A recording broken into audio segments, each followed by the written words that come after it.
Hey, I'm Devin. You can find me at most places at Devin Decibel. I'm a game designer, devindecibel.itch.io, and I'm a musician. So if you like the music during the interstitial stuff, that was probably me. Devindecibel.bandcamp.com.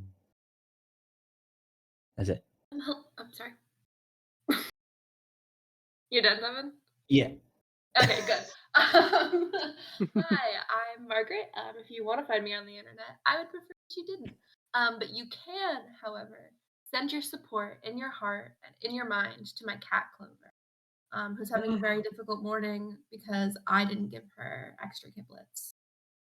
If you could just in your heart give her a little bit of good vibes, and then of course, obviously, donate to Trans Lifeline because she says fuck turfs, so you know. Mark your bingo code, people. I needed it on mine. Conflict of interest here.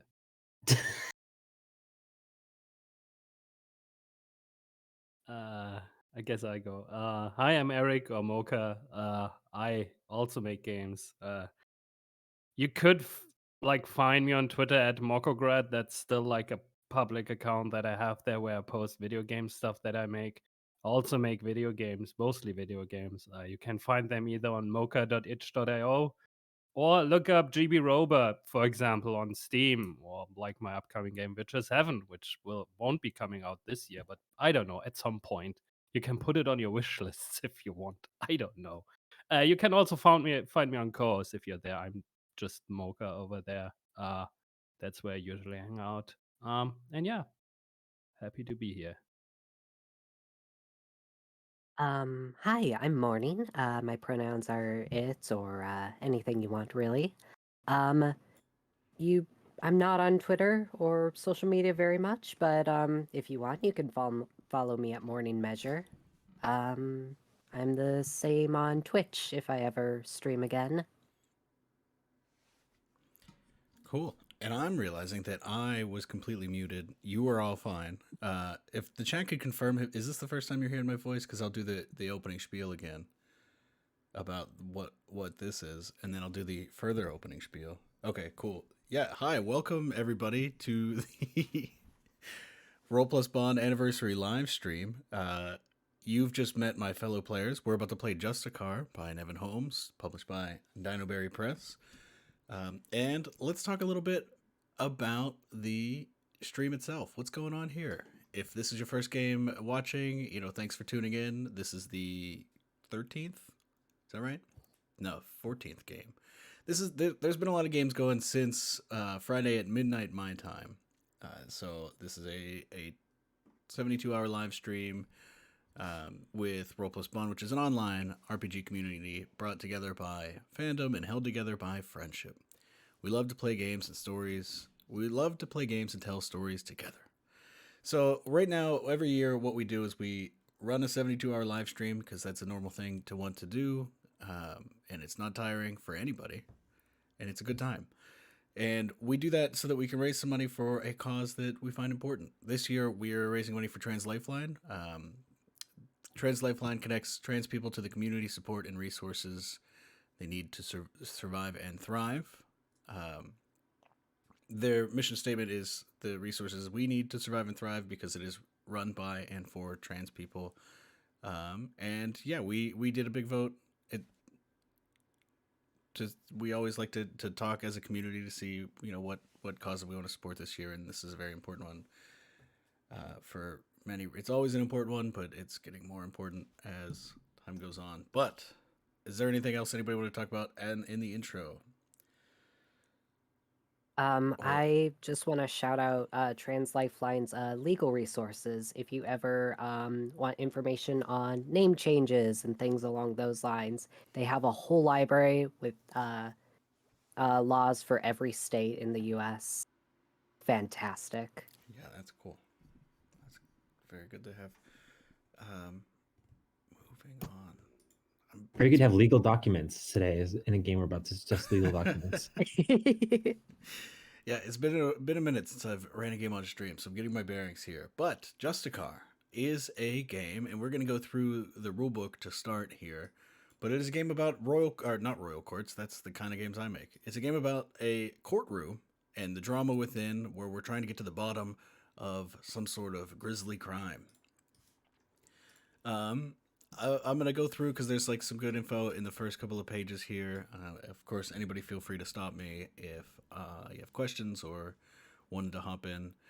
And if you wanted to, the players, if you wanted to follow along, I am just going through the book, which is above the court and the script change, and you can leaf through it up there.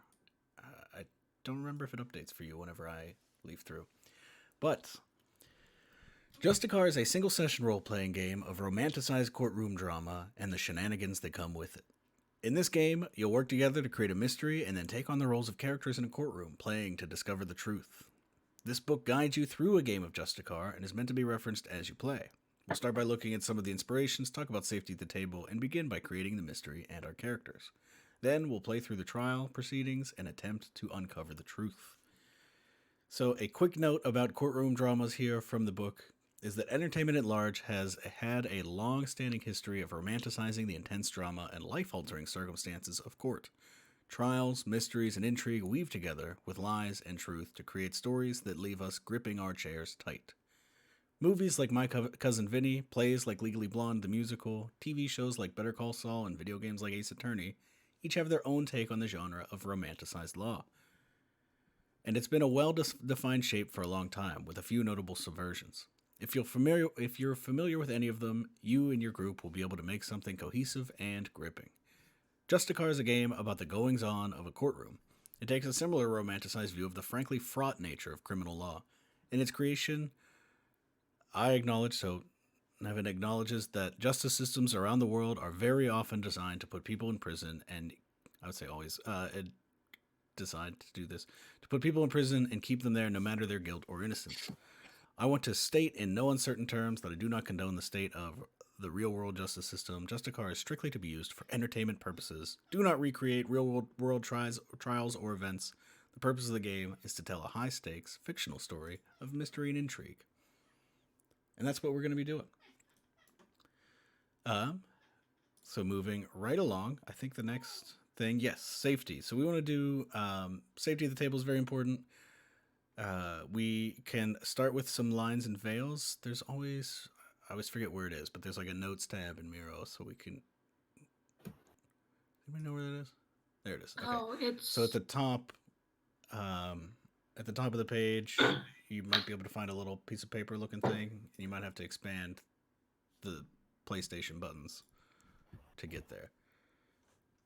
And let me know if you can't do that. I am on the note. Cool. PlayStation. Oh. Oop, sorry if I deleted your hello. Oh, that's fine. Just making sure I could type.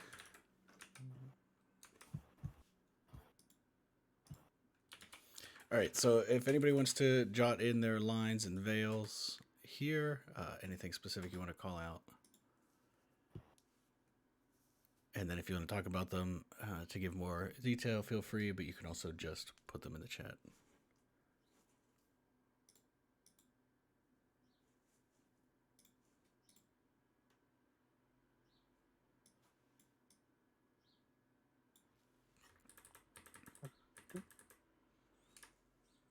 I'm sorry, I'm not sure what we're actually looking at. Okay. In the top of your screen, do you see like the square, the circle, the triangle, and the plus? So it's not full PlayStation button. And and when you hover over, it says more apps. And okay, if you can't see it, you could, if you want to like send them to me or say them, I can type them in, and then I'll send a screenshot of it in our Discord chat. Oh, that Just would be to make very sure nice. The Thank you. note, Everybody like has access notes to or something, right? Yeah, it's called Yeah. Notes. It's got like a, and I'll start with a screenshot of that in case I'm just describing it poorly. Oh, yes, I'm so sorry. I do see that. Okay, cool.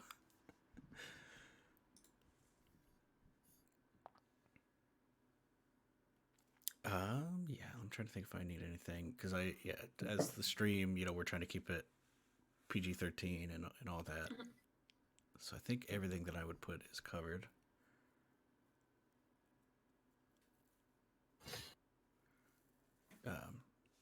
And then as you're writing those, I'll also briefly go over the other safety tool we use, which is Script Change by Bo Yager Sheldon.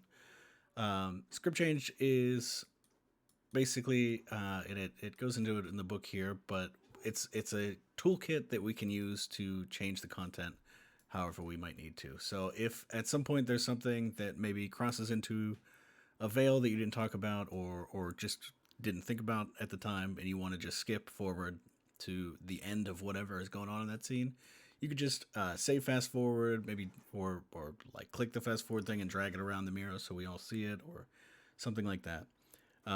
Rewind or frame by frame is if we wanted to go basically step by step, because it might be a sensitive topic, so you want to make sure that we're going slow and can avoid anything like that. You can say that you want to do frame by frame. Instant replay is right after a scene happens, you can call a pause to go over what happened, basically just to feel things out and kind of get your head around what happened without just sitting there and stewing about it. Pause would just be, hey, let's stop and talk about what's going on. Resume is once any of these have been used, you say resume, so we keep playing normally. And then rewind is, hey, I don't want the thing that just happened to happen. Can we rewind and do something else? So if there are any questions about those, feel free to ask. But if you really zoom in on that green, you can see details about it. It's a very good toolkit.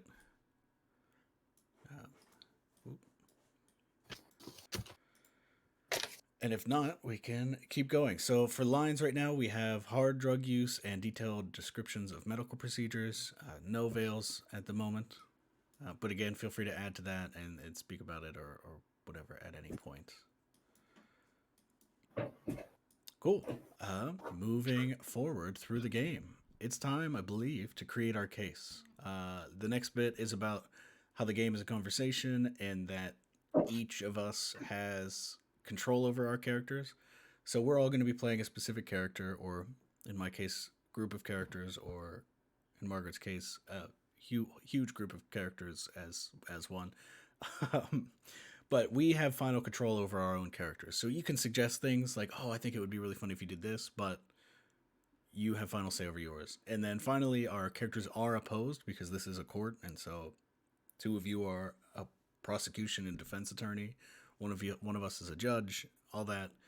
But as players, we should not be opposed to each other. So, we can take a step back, hit the pause button if anything's getting heated. I'm here to win. I'm here to win the RPG, actually.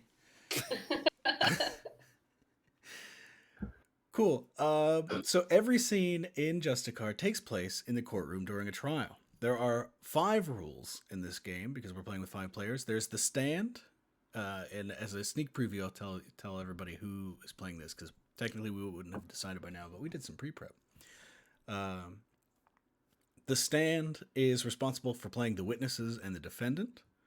The judge oversees the trial proceedings, guiding players with subtle nudges. The prosecution and defense ask questions and present evidence to uncover the truth. And the gallery is everybody it's the public viewers of the trial, kind of watching what's going on and reacting in real time. And now we're starting to get into some game mechanics. So each of our characters, and you can see it below the court, I have put a screenshot of all the moves, but we all have moves that we can use. I lost the book. So we all have a unique list of moves that trigger specific moments and reactions during the game. Anytime you want to use a move, so if you think that the trigger's been met and you want to jump in with it, announce it to your fellow players and perform the actions described by the moves. Announcing the move before using it adds some tasty dramatic irony to the story, as well as opening things up as needed.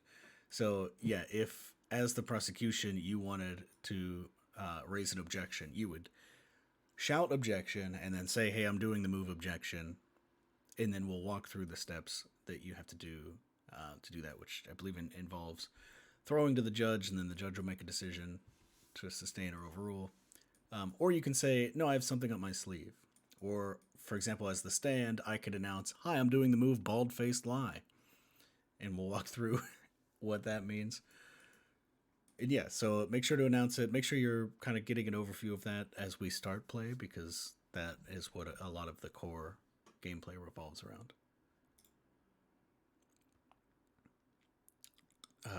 Okay, and now we're going to go through the steps that we went through ahead of time and announce it to the audience. So the first thing was to create our palette. So we all pitched a handful of words to build the palette that we will be playing from. And I'm scrolling up in our chat to find them. I promise they're here somewhere. Cool. So our palette is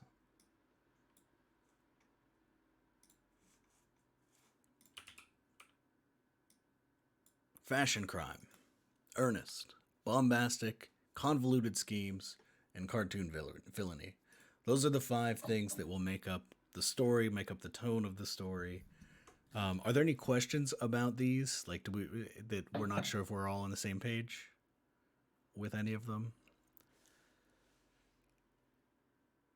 I think we're on the same page. Yeah, feels like it so Yeah. far. Yeah, I want to do a silly thing, but it would be funny if we like suddenly pivoted to like, let's do a serious game about like corporate tax fraud. Yeah.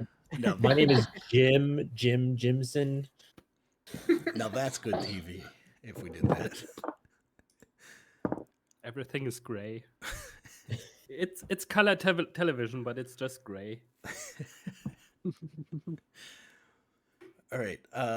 Creating the case. So the first half of the game, or third of the game maybe, is to create the case. We determine the crime, the defendant and victim. We each would choose roles, which we've already done, and we'll go over that. We create and pick exhibits, which we haven't done. Create connections between characters, ask burning questions, start epiphany clocks, and then learn how to question and cross-examine. So the first step was determining the crime. So the first step in any good mystery is to lay some groundwork. Who wants to announce what our crime is to the audience here? Just so I can take a sip of water. I don't actually remember. I feel the prosecution should Oh. do that. Yeah. Since you want to convict someone. I don't actually remember. Where is it written? Oh, I believe it was an attempted assassination of a model. Yeah, that is correct. A model by the name of Tio Illuminati, which I can start to get put on our crime board. So nobody actually got. I believe they're still alive at the moment. Maybe they're like maybe it's not clear yet. I don't know. What do we think with that? I think they're alive. Like, also wasn't like the attempt being done with like a knife dress? Yes. Yeah, it was part of the fashion. Kind of if I remember stumble correctly. into this.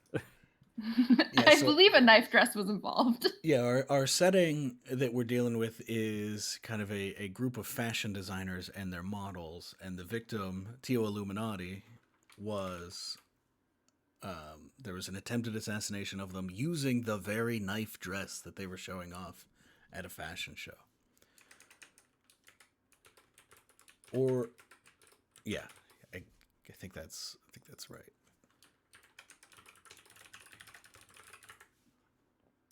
Oh, I thought I was supposed to make a card for my character. Whoops. You are. Did I delete I didn't delete your card, did I? Yeah, you were just overwriting it. Oh no. I was watching you do it on stream. Or no, I copied it. You're over here. Oh, I see. I was like, what the fuck? What are you doing? For a second, I was like, why does the victim has an expertise in sin? Okay, and now on trial, standing trial for this grisly crime is a fashion designer. I don't remember what our details with them are, but so I think yes. I can do it. I know I'm the gallery. I'm not the defense. Unless the defense wants to do it, you can. I only know the name is Arbalest Lafette. Yes. and they're an up-and-coming designer that's working for a major fashion house, but is trying to become a household name Yeah. in their own right.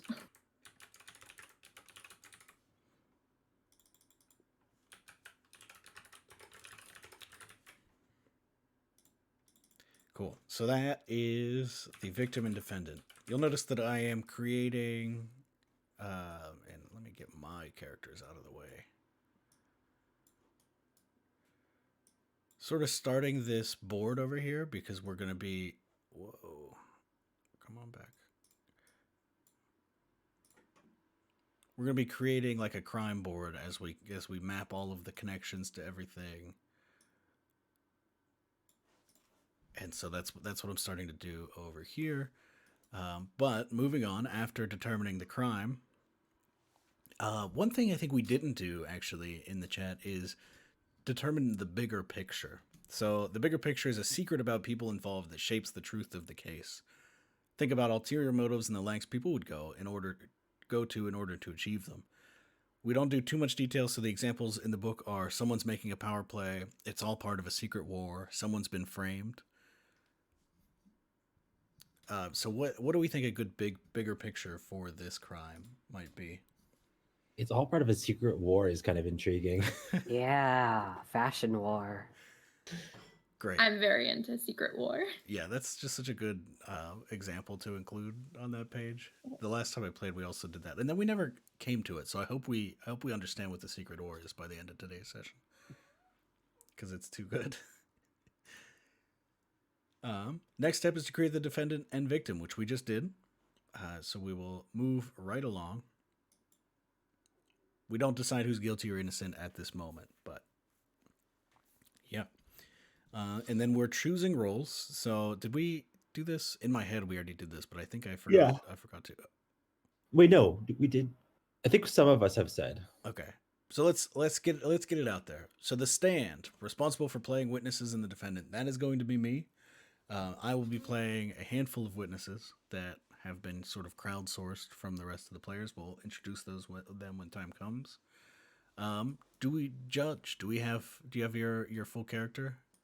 Yes. I am Judge Candid Graceland, they, them. My style is that I am an enthusiastic newbie. My expertise is photography, and should I go over my key? It's not secret. If it's not secret, yeah, you can mention it. Okay. I used to work closely with the victim as a photographer. Cool. And yeah, for the audience, the expertise is the thing that person knows more than anybody else in the courtroom. And then the key is their possibly secret connection to the case. So next is the prosecution. We've got a lot of question marks in the prosecution, which might be part of the character. Yeah, I wasn't sure if I wanted to be dramatic and reveal this later. But I guess we'll fucking front load this bullshit. I'm gonna be playing the accusing angel themselves, Lucifer, aka Lord Satan, aka many names. My style is biblical. We'll figure out what that means. I think it might even be constantly shifting. My expertise is in sin, and we'll figure out what my key is. Great. And our defense. Oh God. Okay, I'm not muted. Yeah, I'll be playing Croquette Marvelous, she, her. My style is I wear sunglasses indoor. They could also be indoor sunglasses. Also, always wear a coat, but I think it might more be like a rain jacket. These jackets that they kind of look like the Michelin Man looks, kind of like that. Yeah, like the puffy coats. Yeah, I think it's bright purple and like a skirt and rubber boots. I think beige rubber boots. My job, and I think I'll just keep the question mark in here. Defense. I put it in there because I wasn't sure if it's like basically the playbook that I'm using. that should be going in there when I filled it out yesterday, but I think I just keep the question mark. My expertise is handshake psychology. I can understand someone's personality traits by shaking their hands. It's very exact science. Um, and the key is I sold my soul to the devil to get through law school. Which is quite literal in this case because I am the devil. Yes. Oh, and I added my pronouns for the devil is going to be he, they. I think he was the original he, they. Great. That's great. I love that. And finally, we have the gallery. So, what is the vibe in the gallery? Well, the vibe in the gallery is, you know, eh, the case is juicy. You know, we're interested in the gossip. We're interested in sort of the spectacle of it all, and also we are easily bored. So the moment there's not gossip, we are restless. We're sort of like, where is the action? That's the kind of vibe in the gallery at the moment. Literal Satan is here, but I'm bored. Yeah, come on. I mean, I Presumably, feel like after the opening statements, you kind of get used to the fact that it's literal Satan. right? And presumably, he's done cases before. Yeah. It's old news. Well, my thought is I moonlight as a prosecution lawyer because ruling hell gets boring after an eternity. Great. And then I'll That's do a kind of what I brief. originally did back in biblical times. Is ask too many questions. Mhm. I'll do a brief picture of the 4 characters that I have. So everybody had sent me a name, a style, a job, an expertise, and a key, and it was my job to mix and match those to create a bunch of weirdos that will take the stand and testify in this trial. Jefferson Evil? What the fuck? So I've got Marino D'Orsay, a mercurial makeup artist who has spent a lifetime in the industry and so has secrets on everyone. That's potentially why he's been called to the trial. Killian Choi, aged and gracefully bitter, and there's a whole more words on that style maybe once we get closer to that character. Very good words. Designer Killian is a designer of little acclaim, but a model of great acclaim and would like the opposite to be true. And also a big knife fan. Knows more about knives than anybody else in this courtroom. Falco Meridian, a quiet and mousy food influencer, is very good at lighting. And Jefferson Evil is a shiny fashion model with an expertise of gossip. They all have their own key, which I've written down on a piece of paper in front of me. And we'll get to those when we get to them.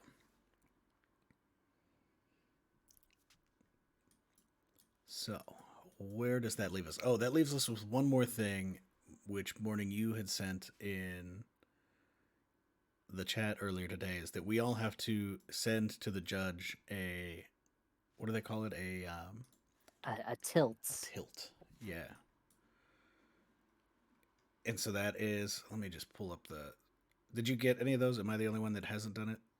I am missing from 2 people. Okay.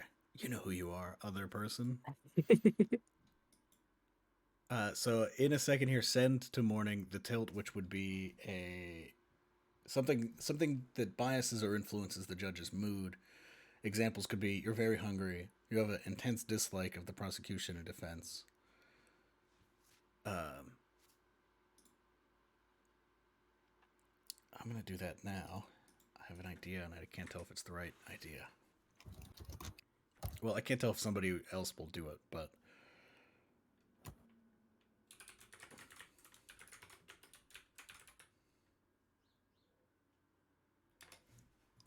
All right. Sent.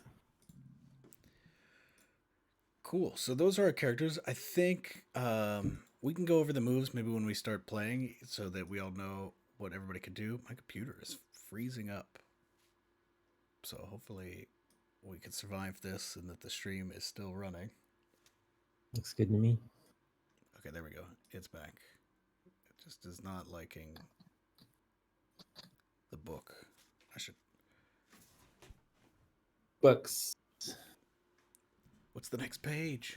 Let me pull the PDF up. Okay, now it's finally cooperating. It's not. So 1 second, I'm gonna grab my physical book so I can keep reading, and then hopefully we can bring it back to the screen in a few.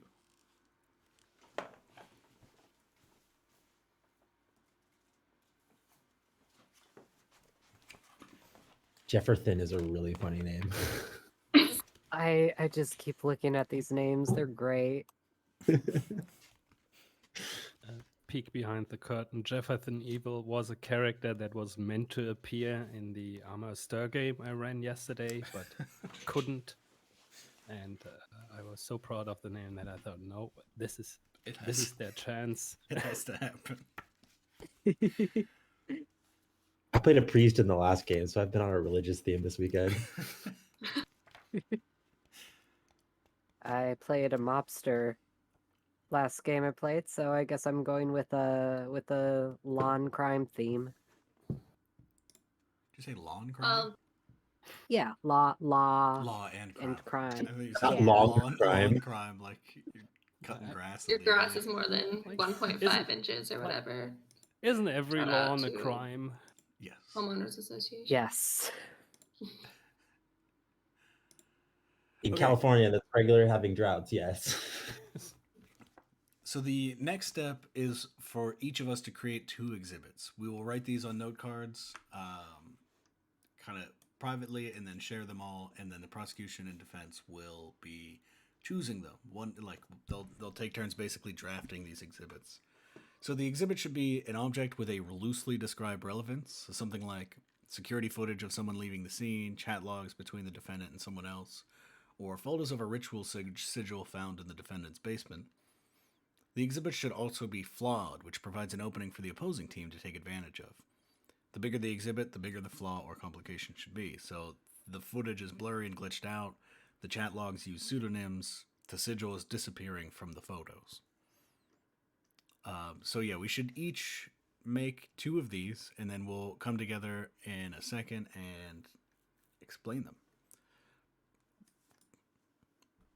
So just create like some sticky notes kind of over here to the left of the court somewhere, because that's where our big board will be.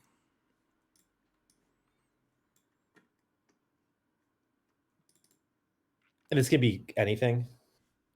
Yeah, anything that will be used as evidence. I think it is important to note, and something I learned from the last thing I did. Yeah, if we just all provide junk, it's going to be a chaotic case, because the prosecution and defense will have to come up with a way to make the what did we like Define junk. So if we all say like this is a tile from the floor that day, or this is just like Oh, I went in the opposite direction. anything, yeah, basically this is the stuff that will come up. So Okay. you know, we if we all have chaotic things, there's not going to be like the only other game I played, nobody submitted the murder weapon. So we just Yeah, I was generally gonna say, does someone wanna? We all have to make 2. I'm calling it now. I will make the dress. Okay. Okay. Calling it now. Also, maybe like slightly talking through that. Okay, what is like attempted murder with a knife dress? Like how? So maybe that we get it. I mean, we could also like put it in here in some way if someone has an idea to just like put it in here. But that's okay.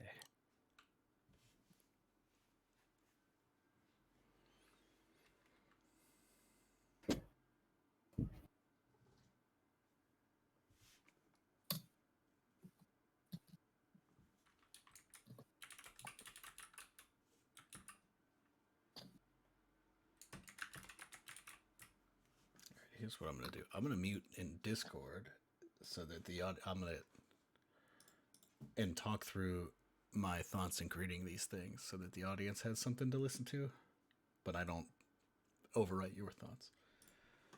Okay, so I'm muted in Discord. So the first thing that I'm thinking that I'll throw Adam here knows with the technical tricks.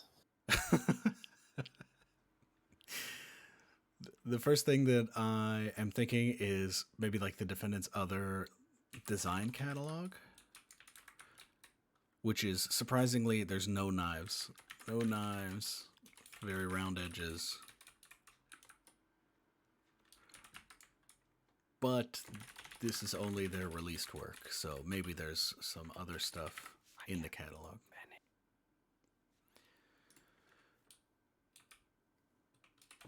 The next one, and if anybody in the chat has an idea, by all means, throw it out there.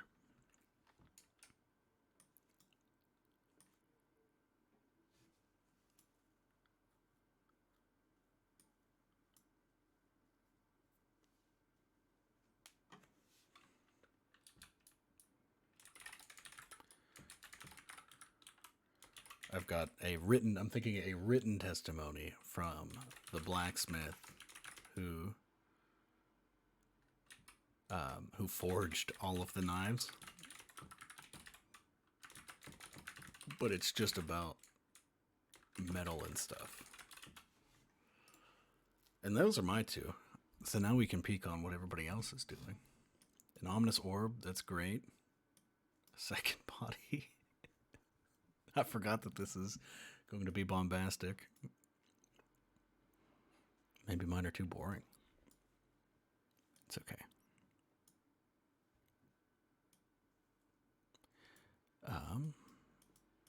Yeah. I'm going to pop back into the chat to see if anybody has questions. All right, mine are done, and now looking at everybody else's, I was just telling the audience that maybe mine are too boring. But so whoever made these blue ones, make sure to add a downside. A downside? Yeah, so you add a flaw. The flaw is basically something that provides an opening for the opposing team. So if it was footage, the footage is blurry. That kind of thing.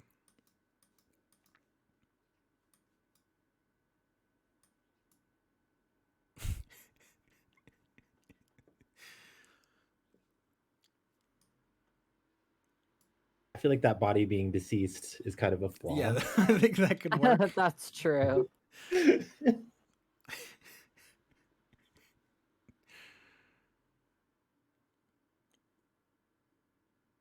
Somebody ran it through the wash. Reddit. That's the second murder on that washing machine. Listen, sometimes you have a very expensive dress with a bunch of blood on it and you need to get the blood off, They took the DNA, right? I realized one of mine overlaps with someone else's. Will the prosecution and defense only choose one, or should they'll draft all of these. So I think if there's Okay. overlap, it's probably okay, unless It's like basically the same. Let me. Which one? Oh, the sketchbook of designs and the design catalog. Oh, so no, I think those have good. That's a good combination because mine's like their previous released work. Oh, I see. Okay.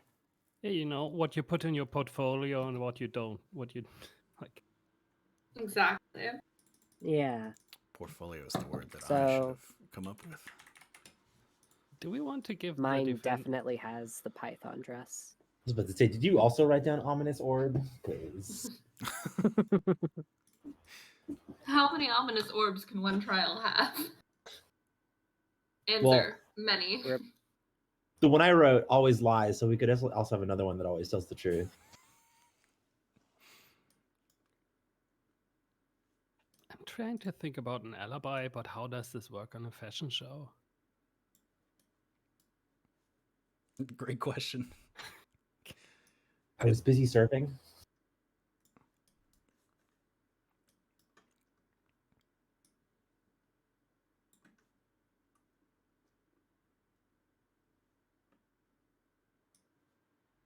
Somehow already running out of space on this board.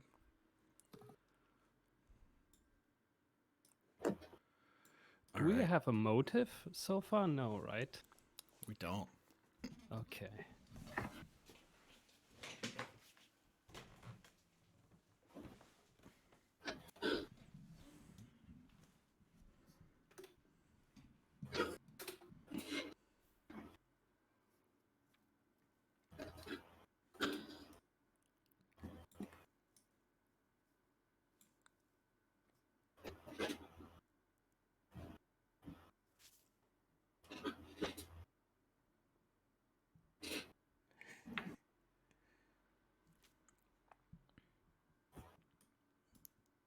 right. So yeah, while you're writing those out, I'll just introduce my two. Unless you want me to wait a second. It seems like you got the idea. You just have to type it.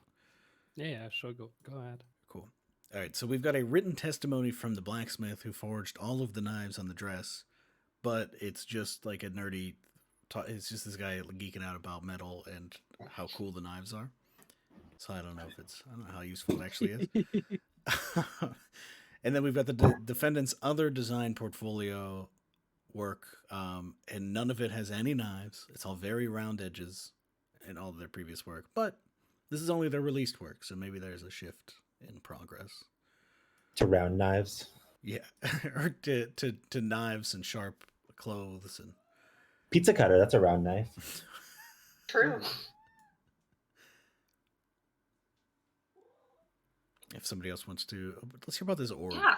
Yeah, I just wrote some dumb shit. I have an ominous orb that always lies. I don't know why they found that at the crime scene. And also a second body of Tio Illuminati that actually did die. So there's two of them. One of them's alive, one of them's dead. I can do mine. Oh, Yeah. okay. All right, there we go. So the first exhibit that I have is the dress in question, which is a dress made out of knives. But the flaw is that someone ran it through the wash after the crime, so there's no blood or DNA evidence. Or like fingerprints or anything like that. And then the second one is the victim's diary, with the flaws that they have really, really messy handwriting. Great. I have a long glove stained with blood. The flaw is the DNA doesn't match the victims.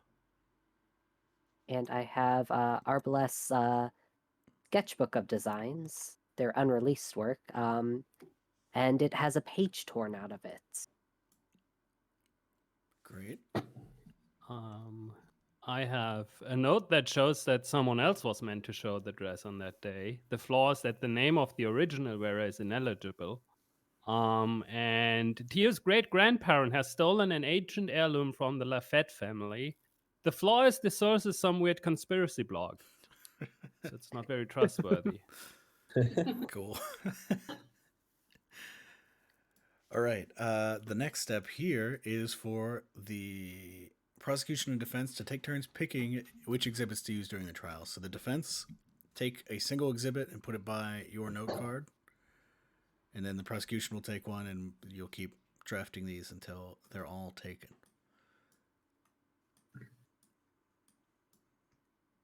I think I take the body. I'll take the stupid orb then. Fuck. Important first piece of evidence to grab, honestly.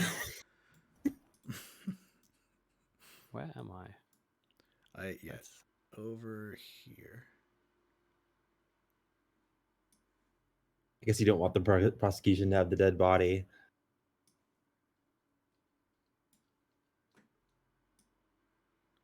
I'm gonna slide this over. Oh. So we Mocha, have did a you take a little second more one? No, because I can't find my character. You're right here. It was moved near the Yeah, because we got to get everybody into the crime lab. exhibits. Oh, there. Yeah. Okay. There's it. I only for some reason could find the defendant. And we can change colors of anything also to make it more clear. Like maybe the. I don't know. I take the glove. Like. I'm gonna take this stolen art heirloom claim.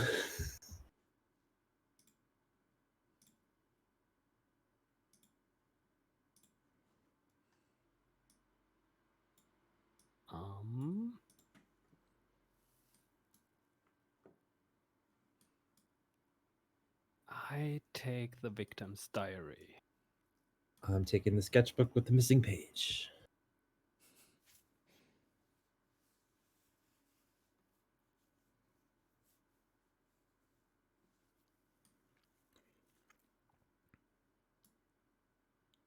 Do I want to have both with missing DNA evidence? Oh no, like there's like not matching DNA evidence. I'll take the dress. Oh, I was gonna take the dress. Let's see.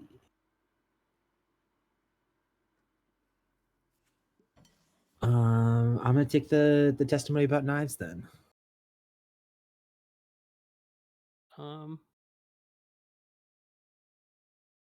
Then I take the note. Then the defendant's other design portfolios left.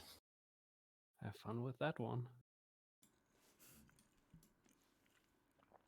Okay, that's exhibits. That's everything there. Moving right along. It's time to create connections.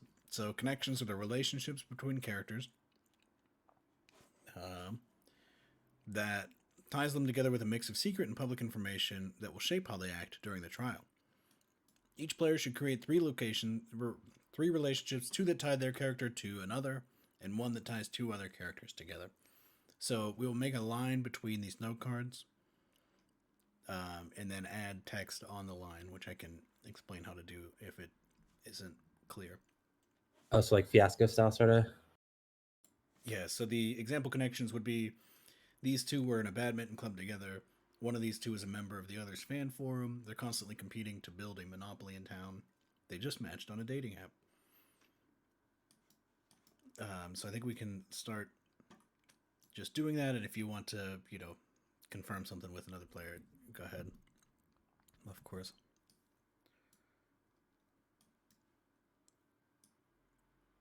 I will say anything you want to connect to the weirdos on the stand, you have at it.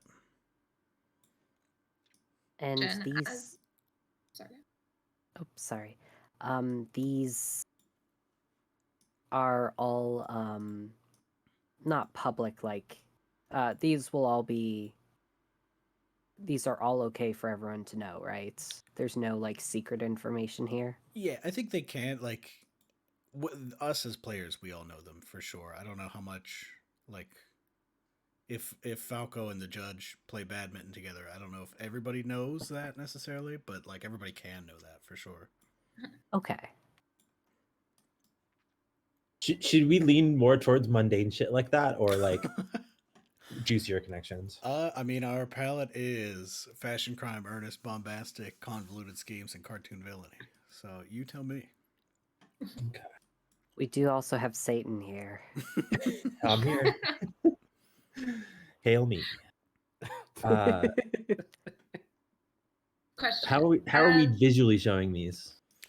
So draw a line like I'm doing here with Falco. If you grab the name note card or any of them, there are little circles that you can drag.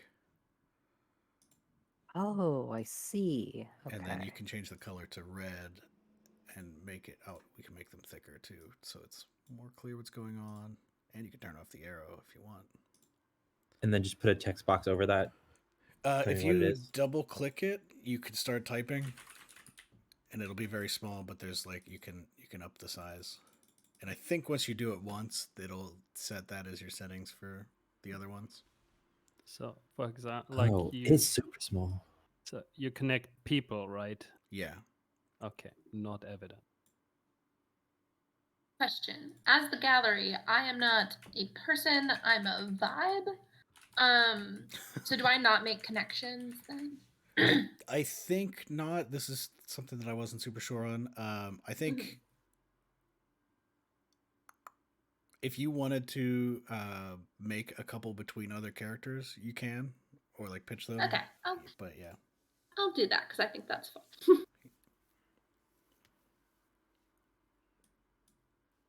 What the fuck? I don't understand how to do the text. So click on the actual thing and then double. Wow. Okay, it's weird, but double click it and then it should like switch to a cursor view, and if you start typing, it'll be tiny. But how do I make it not tiny? The little bar above it should.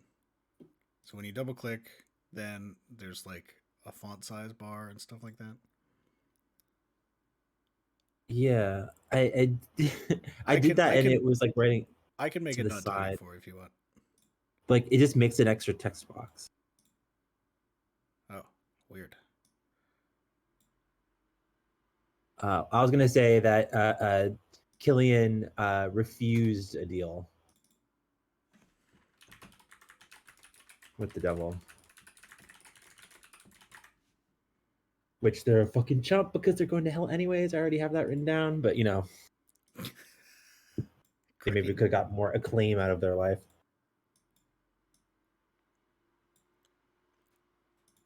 It's a moral victory to not sell your soul to the devil. Fine. Even if it's Pyrrhic.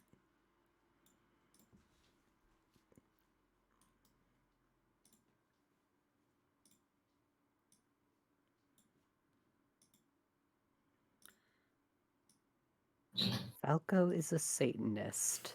Hell yeah, let's go. Probably hasn't sold their soul. Oh, let me get the. Do we have pronouns for Falco? Who sent me Falco? I said you Falco. He was he him, but Okay. I don't know if the pronouns got way into the switch machine too. Pronouns. I just stuck those with the names. Oh god, this is a lot. Squash Yeah, rifles. I have another one for Marino d'Orsay. They're a succubus under my. Jesus Christ. Does Jefferson Evil want to is Jefferson Evil an agent of heaven? Sure, yeah. Undercover. That's the name. Like It's trying to- Michael here. I don't want to fucking see Michael. I'm sick of that boy. He stabbed me.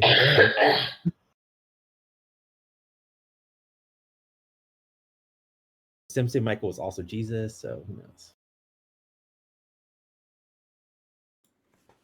Jesus shares a letter with Jefferson, so the red string Makes coming you out.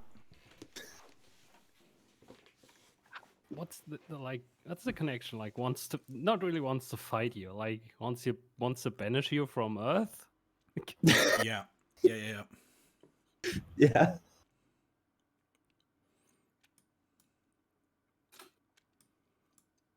Let's just do that. All right, because we have to do one for.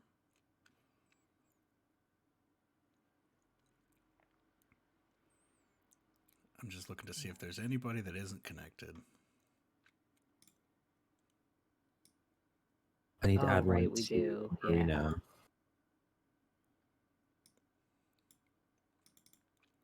Something I between. just love how completely bonkers this looks.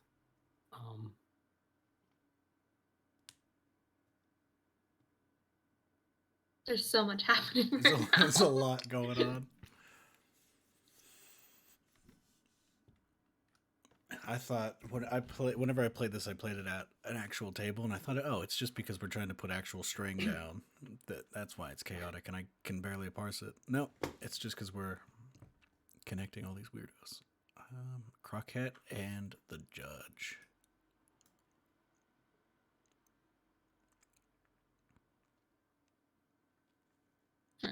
Third cousins twice removed. That means nothing.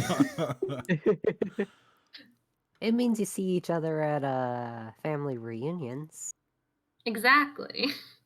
I've been to like one of those in my life. Well, some people You go are to so more. lucky.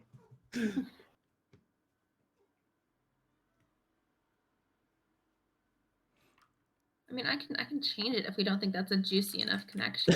No, I just thought it was funny. It's funny. It's funny because it's like such a non-connection. All right. Yeah, I feel like in between wanting to banish the devil, dated in college, etc., etc. Oh. All right, I clicked on something. Okay. All right, I'm adding that Croquette takes photography lessons from the judge. In the Croquette is the detail. I don't need to write it down, but the detail that I want specifically in there is because Croquette is always wearing these sunglasses. The pictures are always overexposed, and they don't get it. Oh, the judge is deeply afraid of me. That makes sense based off the thing I sent you. Deeply afraid. Oh shoot.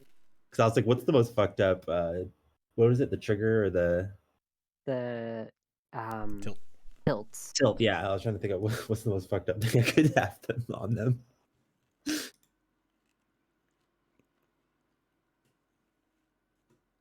Okay, do we have all the connections? I mean, there's even if you didn't do all the ones that you're supposed to, we probably can stop.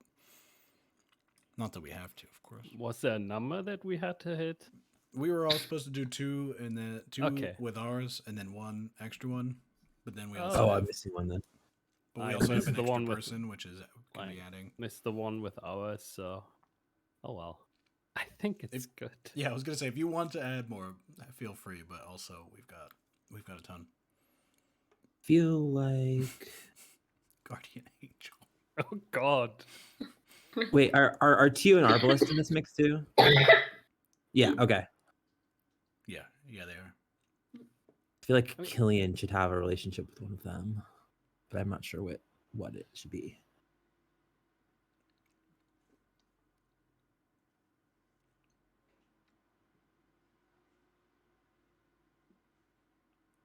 It's a good question.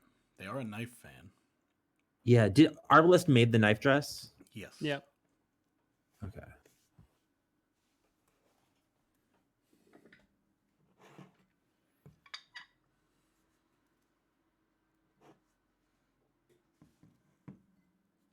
Yeah, sometimes it wants to do text and sometimes it doesn't. Hmm.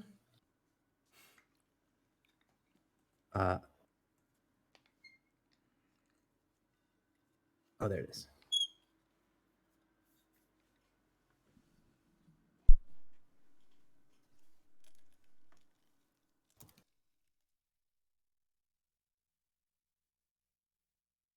Yeah, I've added that Killian believes that the knife dress was their idea. And Arbalest stole it. Ooh. That's juicy. All right. Now is that everything? I think we're probably good. And then we can move on finally to burning questions, which is the last thing everybody, each player should write down a single question they have about the case. And then during the game, we try to find an answer to it. So good questions are specific to the case and can be explored further, which could be as big as asking how a certain piece of evidence is relevant or as small as wondering what the secret ingredient of these pies are. They give you more room to improvise and fill out the details. Bad questions ask who done it or implicate a specific character right at the top of play. They make something true or fail to provoke further inquiry or interest.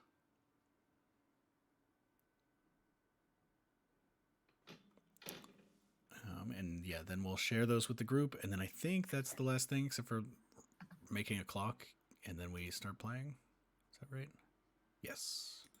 Cool. So I think we'll do the burning questions. We'll make the clock. We'll go over how questioning works, and then we'll take a break, unless somebody needs a break now.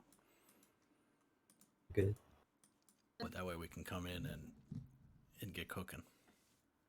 Where are we writing these questions? Write them on near your character, I guess, Okay. or maybe we can make a pile of them like at the top. I like pile at the top. Yeah. Even though I've added a lot of ridiculous shit, I feel like I have kind of a basic question of like, why was Tio a target?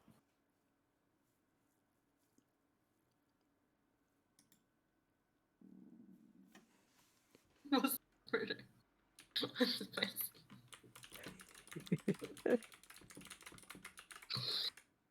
I want to know how you kill someone with a dress. Probably not That's a that great hard. question. I think I could do it. You could, or Maybe not. your character can.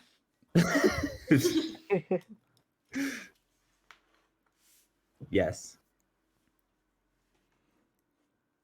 My question is, why is Lucifer the prosecutor? I passed the Such a good question.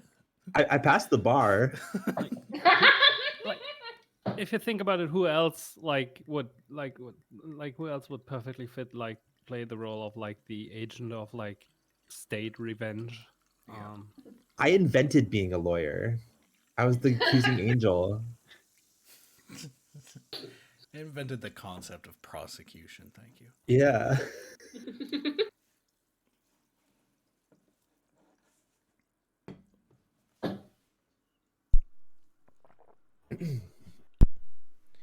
All right. Is there? I think there's one more that we don't see. I prosecuted God and he kicked me out. Oh, there it is. And yours is, who would gain the most, accusing Arblest of attempted murder? Now that's a good question. Definitely a question the defense attorney would ask. Okay, those are our burning questions. Hopefully we can get some answers to those as we play. Unlikely.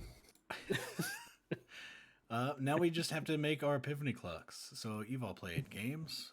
We need an 8-step clock, and we'll be filling these up. I think well, I guess it should be public info. I was going to say I might just do it on a piece of paper because it's easier than trying to figure out how to do a clock in here. But I think we can do it. I'm going to screenshot this note card. I'm going to throw it. Where should we put these? Because there's a drawing tool in here, right? Or something? My terrible idea for a clock is stick 8 post-it notes together and slowly change their color. It's not that. Well, I actually, here, I'll meet you in the middle and just do.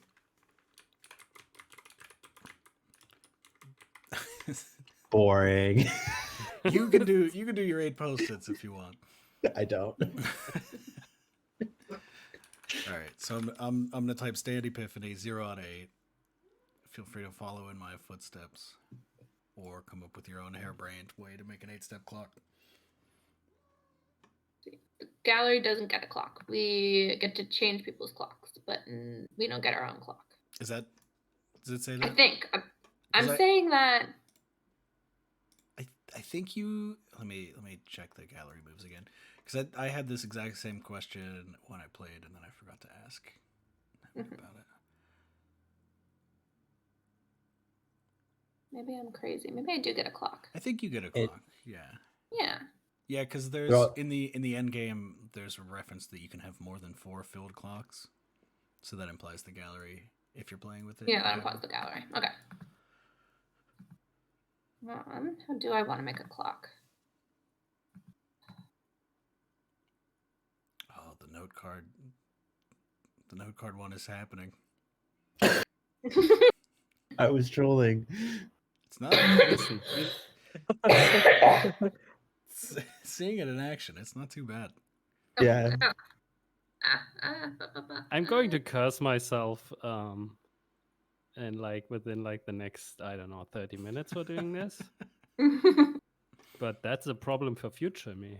Well, joke's on you. I've already cursed you by introducing this idea to you and inspiring you to do it. Yes, that's true as well. Oh, you even did it in a circle. Wow.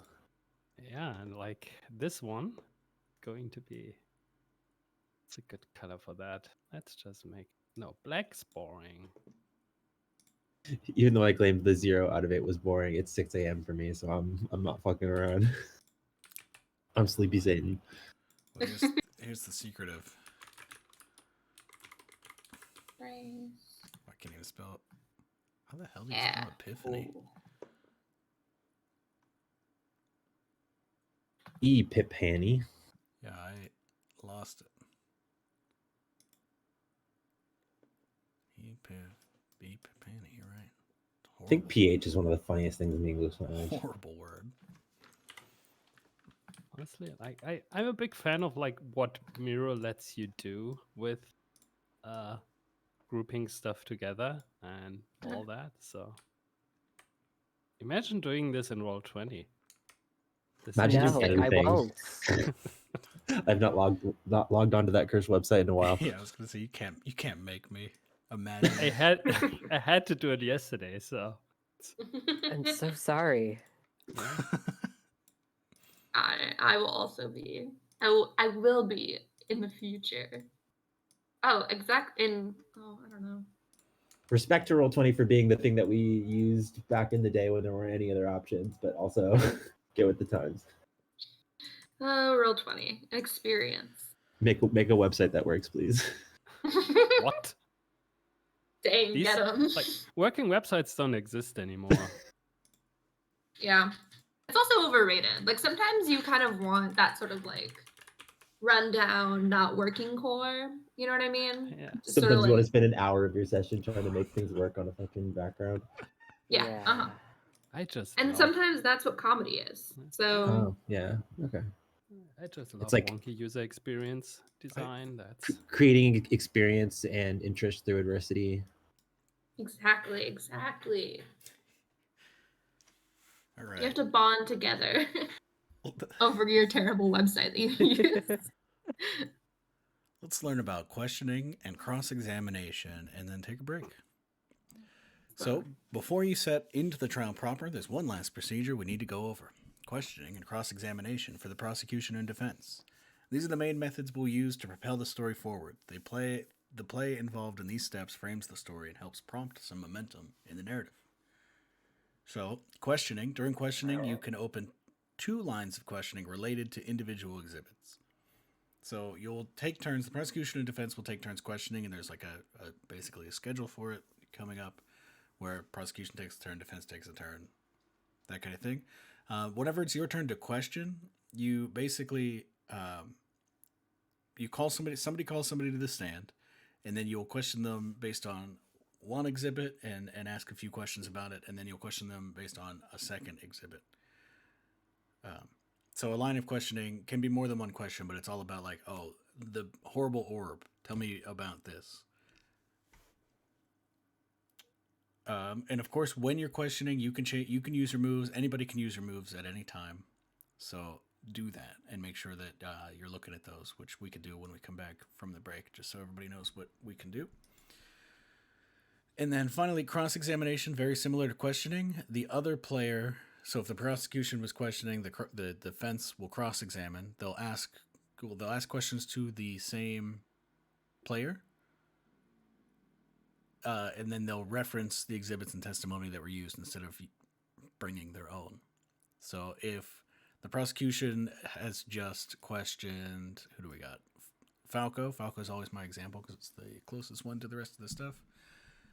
If the prosecution questions Falco about the orb and the testimony from the blacksmith, then Falco would, or then the defense would then come and ask about those same things. One line of questioning. Okay, here's something that I think the prosecution was trying to hide. So answer this question, that kind of thing.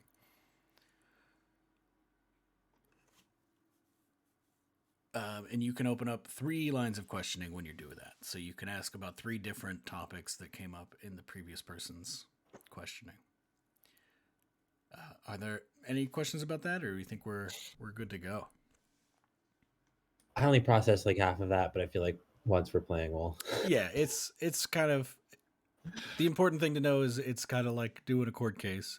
When you question, you have basically 2 lines of questioning about 2 separate exhibits, and then when you cross-examine, you have 3 lines of questioning about the stuff that came up in the questioning.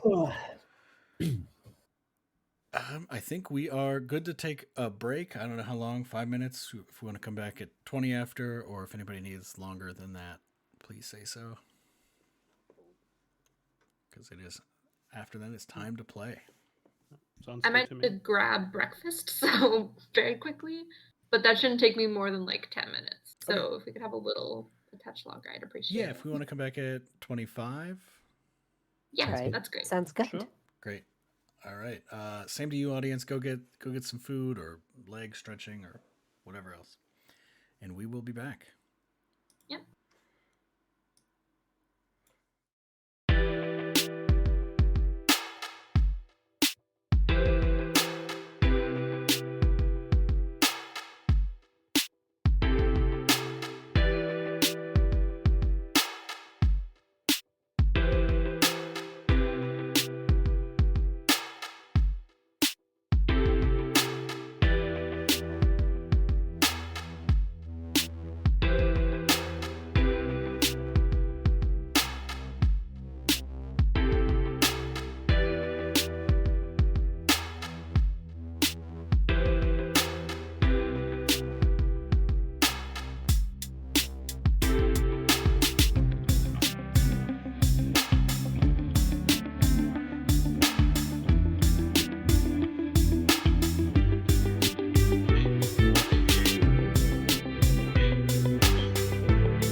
people who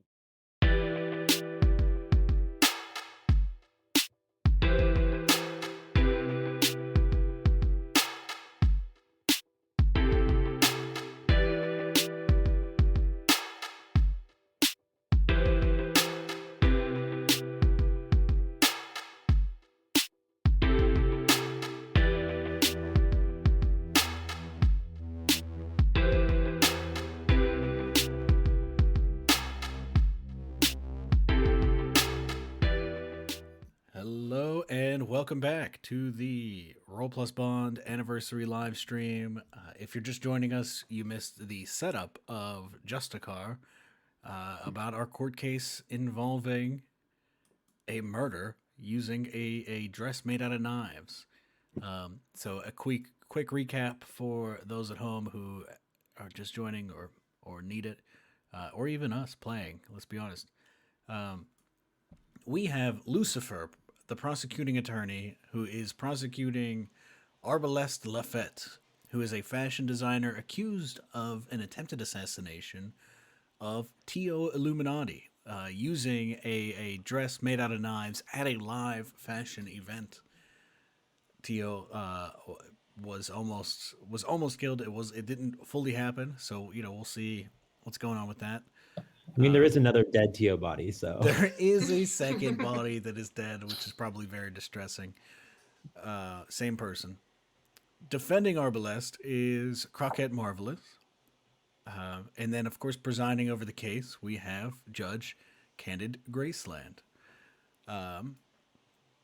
If you just take a second to soak in what we're looking at here, this is a map of relationships with things like Falco Meridian, one of the upcoming witnesses, is a devout Satanist.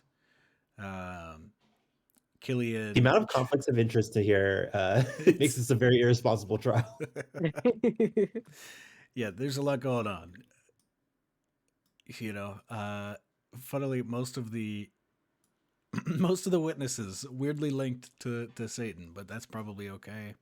I'm sure it won't come up. Yeah, and I think we can get going. So I think everybody should come down and take a peek at their moves and sort of soak them in and ask any questions you might have. But they are fairly self-explanatory, at least when they trigger is explanatory, and then we can walk through what happens when we do them. A lot of them, basically, you'll say, hey, I'm doing this, and then it'll tell you, okay, pick one of these things to do that. So some of them will tick certain epiphany clocks, some of them will establish facts or reveal keys or reveal secrets in some way. So that is what we'll be doing. For the audience, a quick overview. The judge's moves. Judge has two moves, I'm warning you, and guide. These are mostly the judge butting in a way that judges don't actually do. But to either offer an anecdote related to the case or not, or ask clarifying questions. And yeah, it's that kind of judge, honestly. Judy gets all up in there. The stands moves are basically tell a lie, tell the truth, or refuse to cooperate. And then I have a couple of single-use moves that each witness can use only once, where I have a huge outburst or I start revealing a bunch of secrets. The prosecution and defense can change the temperature, so they can really lay it on thick to provoke the witnesses, or they can lash out with an objection. And then once per witness, they can press the witness, so they get to ask 2 extra questions, or they can pull something out of their sleeve, which it'll tell you specifically when it makes sense to do this, but also you could do it at other times if the story permits it. But that would be things like, oh, here's a surprise exhibit that we haven't listed, or here's a witness that you didn't know was coming, and I'm bringing them to the court now. And then finally, the gallery can offer a vocal reaction to anything, which would allow them to change the temperature, similar to the prosecution or defense, or tick clocks, or do a bunch of other things. Or once per trial, the gallery can act as a specific member of the audience to react directly to something in the proceedings and add a new truth. What happens when an epiphany clock fills? Epiphany clock fills, that's for like endgame. The more of those we get filled, the closer the answers we uncover are to the truth. Gotcha. So you don't mind everybody's filling, but you definitely want yours to fill so that you feel more correct. Something like that. I forget the specifics, but it's in the back of the book, and we'll get to it. And then the other unseen gallery move, if it comes up, is that you could take the stand if at any point, Margaret, you decide that you want to do a little bit more. Feel free, and you can hop in with a member of the gallery stepping down and saying, "I'm going to testify." That kind of thing would be great. Exactly. Oh, I haven't made a little stand character for myself. Well, we'll figure it out. Yeah. Cool. So it is indeed time to play. So we've determined the crime, we've created the defendant, all these steps we have done. So, trials have a structure. The first thing is going to be opening statements from our prosecution and defense. Then the prosecution will choose a witness, and maybe somebody will call a surprise witness. And then the defense will choose a witness, and maybe somebody will call a surprise witness. Then we'll have recess. Then the judge, for some reason, calls a witness. and maybe a surprise witness, and then we'll have our closing statements. The judge can call a witness as a treat. Yeah. All right, so it's time for those opening statements. Oh Everybody, God, we have introduced our characters, but yeah, we have. But we should describe our characters entering the courtroom, how they look, and the prosecution and defense will then describe them going over their evidence, and then give their opening statements, summaries of their goals, and view on the case. So I think probably the judge is the first one to come in. If you want to describe the judge, like setting the courtroom up or setting the scene. All right. Yeah. So Judge Graceland saunters into the courtroom. They hold themselves. They stand up much too straight, trying very hard to look as if they've been doing this for a while when they absolutely have not. This is one of their first cases. Uh-oh. Poor baby judge. Great. And then the prosecution comes in, you start reviewing your evidence, and then... Here's the thing, the prosecution's not here yet. Okay. Prosecution should be coming in, but who knows what's up. They're late. Like maybe there's like a hint of sulfur in the air. Who knows? Well, then the defense surely comes in. Croquette like walks in. I think like shakes everyone's hands like in a very strange way. Like she holds her hand like strangely, which is obviously like a way for her to objectively judge someone else's personality. Has like a big pile of papers then that like spreads it across her like whatever like defense table, however it look like, and I think what she tries to lay out is what we see here, trying to map out, okay, this is how everyone's connected, this is what we have, trying to visualize everything, and yeah, sits down, probably like whispers something into Arbalest's ear, you know, the thing that people like that lawyers do in courts. I never was at a court during like a trial, but this is what it would look like, I think, like whispering something, like talking strategy, like yeah, blah blah blah blah, that kind of stuff. If I could have a moment to describe the general vibes of the gallery. Absolutely. I think that as you see people file in, people are not so much dressed for like a courtroom as they are dressed for like a fashion show. Like Hell yeah. it's This is gonna like be there the are a dumbest lot court case of ever. yes. There's a lot of, it's like, you know, sort of like red carpet attire, very like avant-garde dresses and suits. Is there a Some photographer people like don't- photographing the gallery as they come in? Oh, absolutely. Yeah. Oh, for sure. And and you can see sort of like there's like a lot of like avant-garde hats. Some people are like they're wearing like things like sleeves or like outfits with so much volume that like they can't sit down in the like courtroom seats. I don't know, the gallery seats, the gallery benches. Um, and so there's like this is a standing room only gallery, is what I'm saying here. Right. The clothes. These aren't sitting clothes. No, not sitting clothes. Absolutely not. Um, yeah, and they're all kind of like whispering and talking to each other. They're on their phones. There's definitely like a trial hashtag.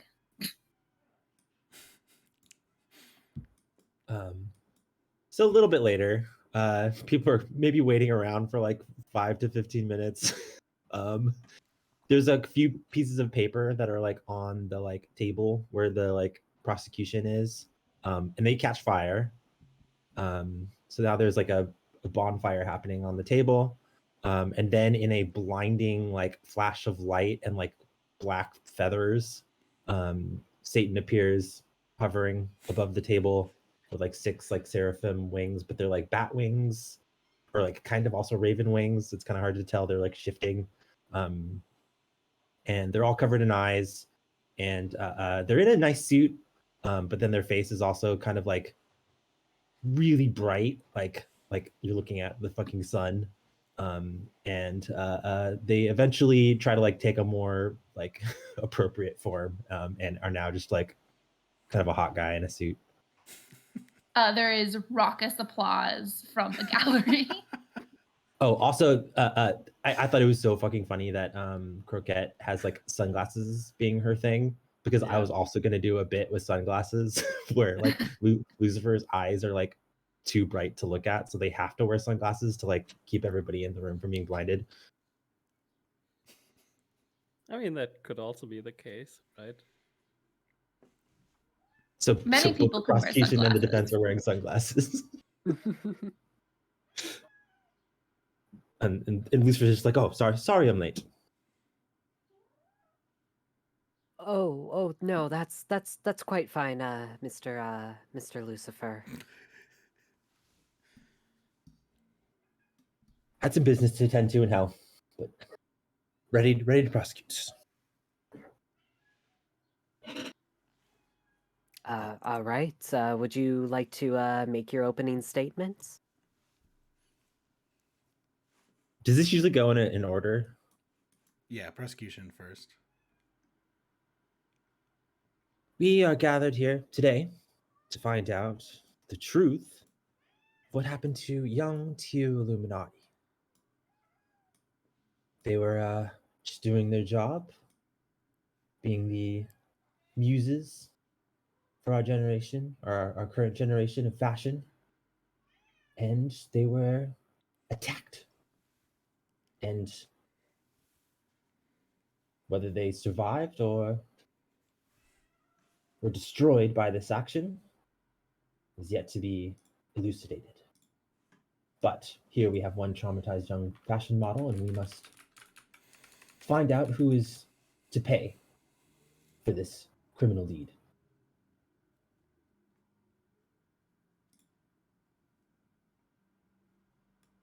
Do I have to like make any accusations in my like opening statements? Yeah, it would be like what your basically like your thesis. So because you're prosecuting Arbalest, you would I would assume you would say like, yeah, this Yeah. you will it will come to be shown that this loser did this, whatever. Yeah. So it is my belief that the defendant, Arbalest Lafette, is responsible for this crime, whether through direct action, negligence, or scheming. I have a lot of evidence to back this up. But we shall see. Ms. Marvelous, your statement? I think like stands up like very slowly in a very showy way, and picks up a pen from her table, and like gestures around with it.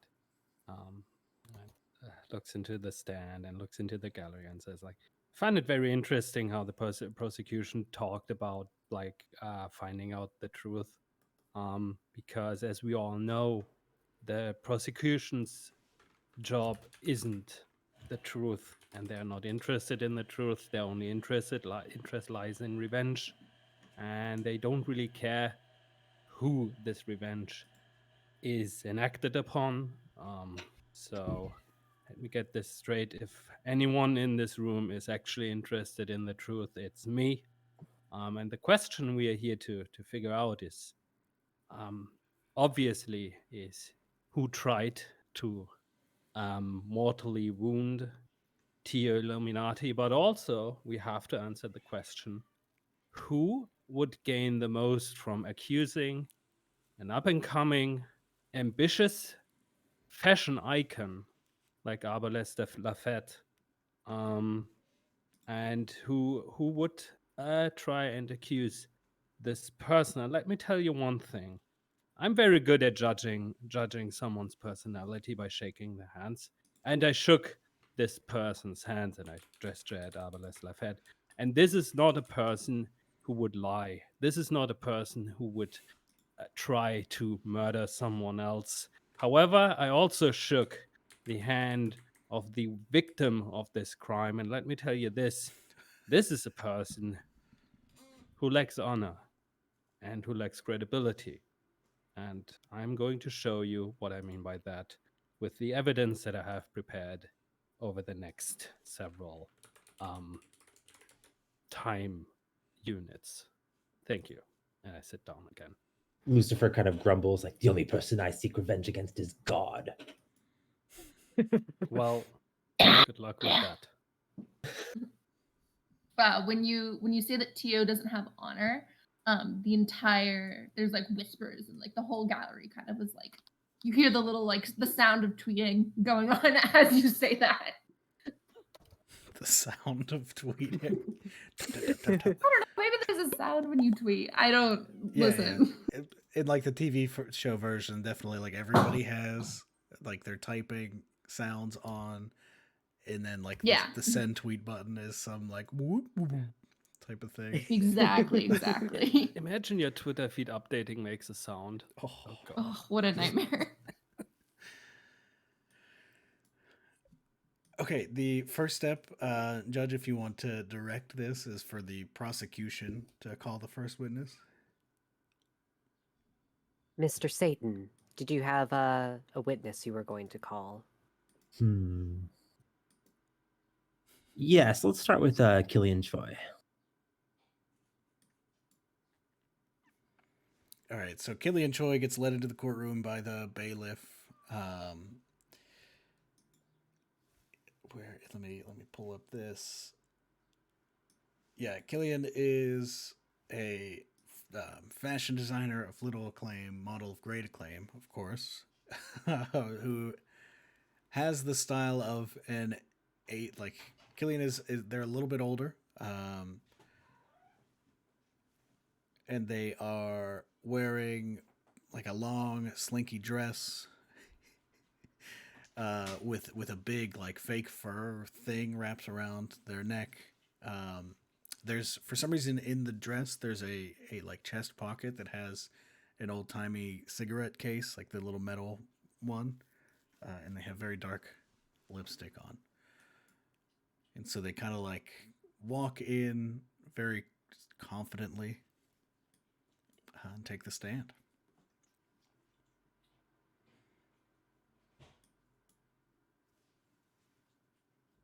So then I can ask questions.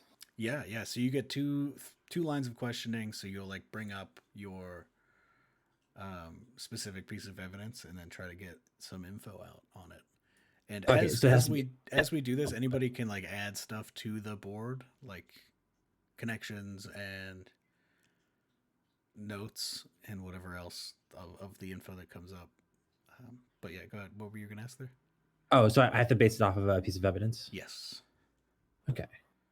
I'm going to, I guess I kind of, my plan here is to just like instantly start discrediting the defendant, or at least like making people judge their character. So I'm going to pull up the design portfolio that has no knives in it.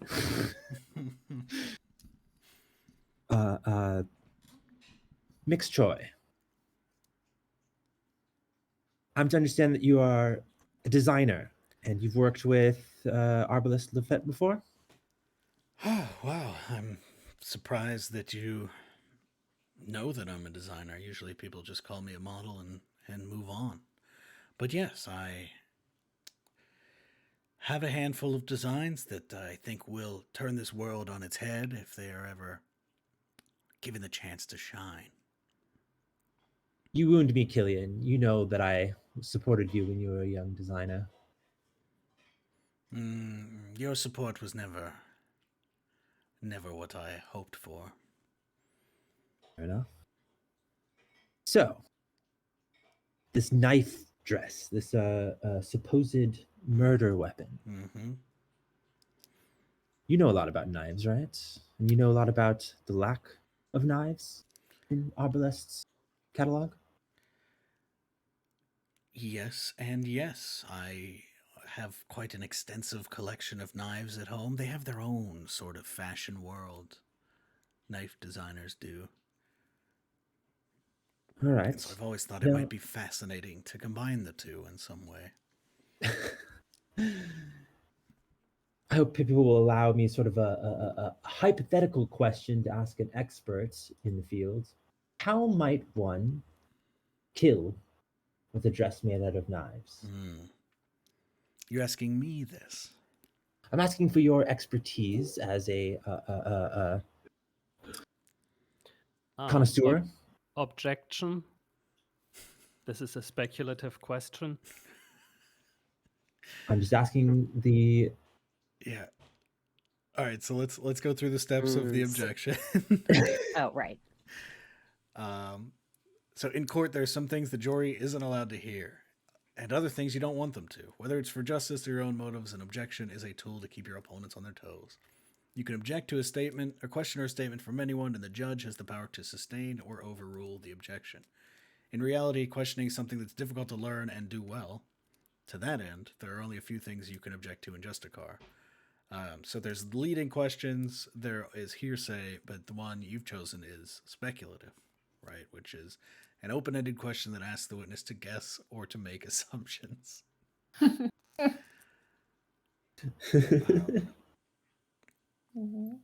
it's up to the judge to sustain the objection or overrule it.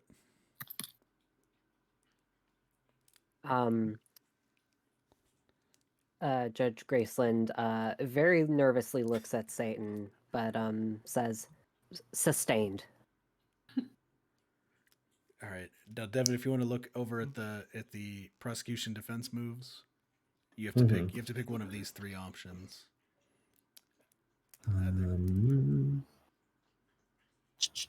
Change approach, asking a new question, ignore the objection. As a result, drop a new line question altogether. Okay.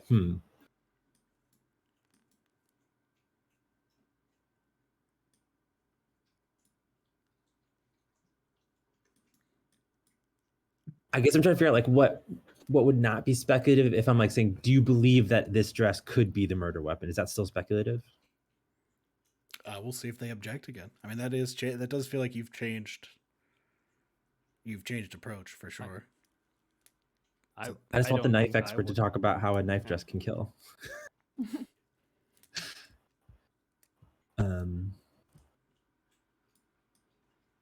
Okay. Oh, and by the way, I'm just curious, the like the note I made for Killian where it says like believes that the knife dress was their idea. Is that something that would be like commonly known or is something that they're like keeping hidden? I think it's not commonly known. Okay. But you can definitely get that out. Okay.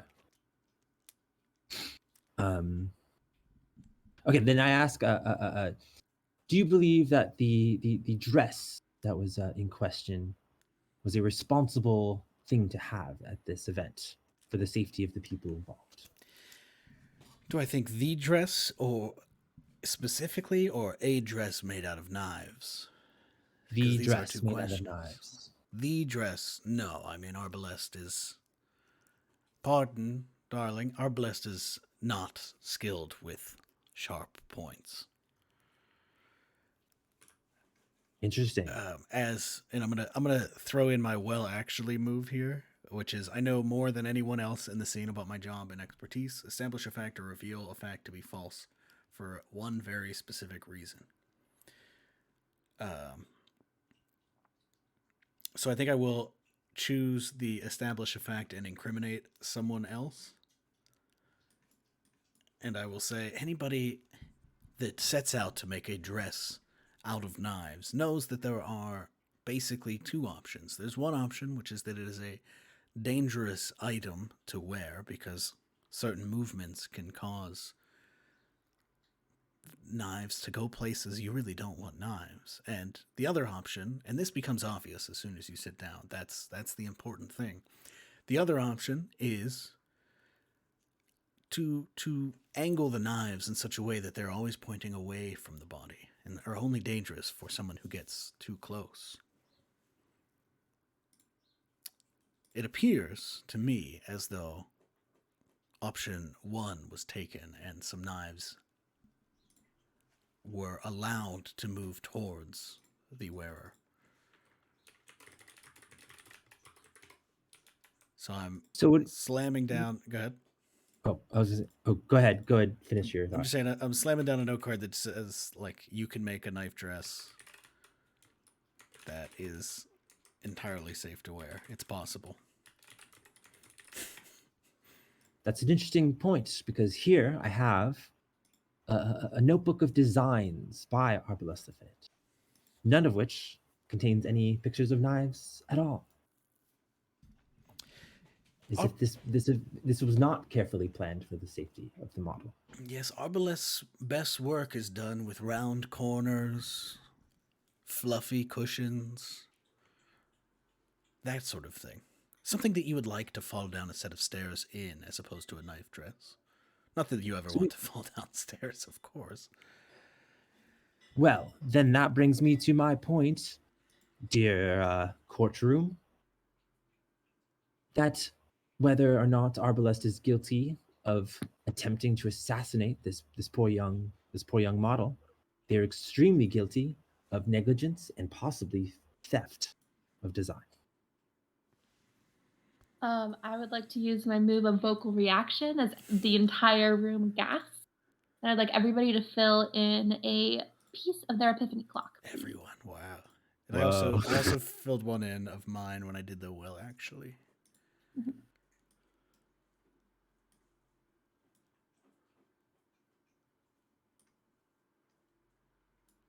Okay, I had kind of a preamble up to the question, so I'm not sure if that was one or two questions. I think that was one line, and then you could do a second. You pull out a second piece of evidence for the second line. Okay, of questioning. Gotcha. And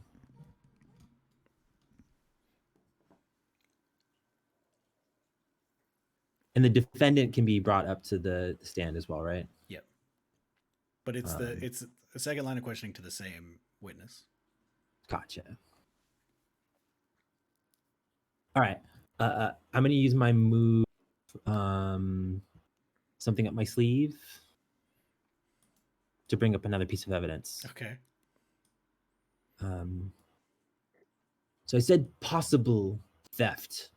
I do not wish to make empty claims here in this hallowed courtroom.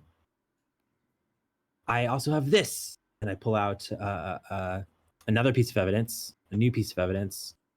It is one of Killian Choi's design notebooks that has a proto version of the knife dress.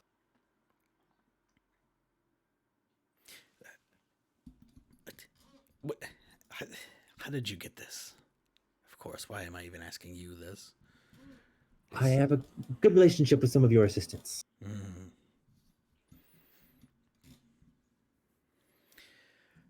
Okay, well, what is the purpose of bringing this to light?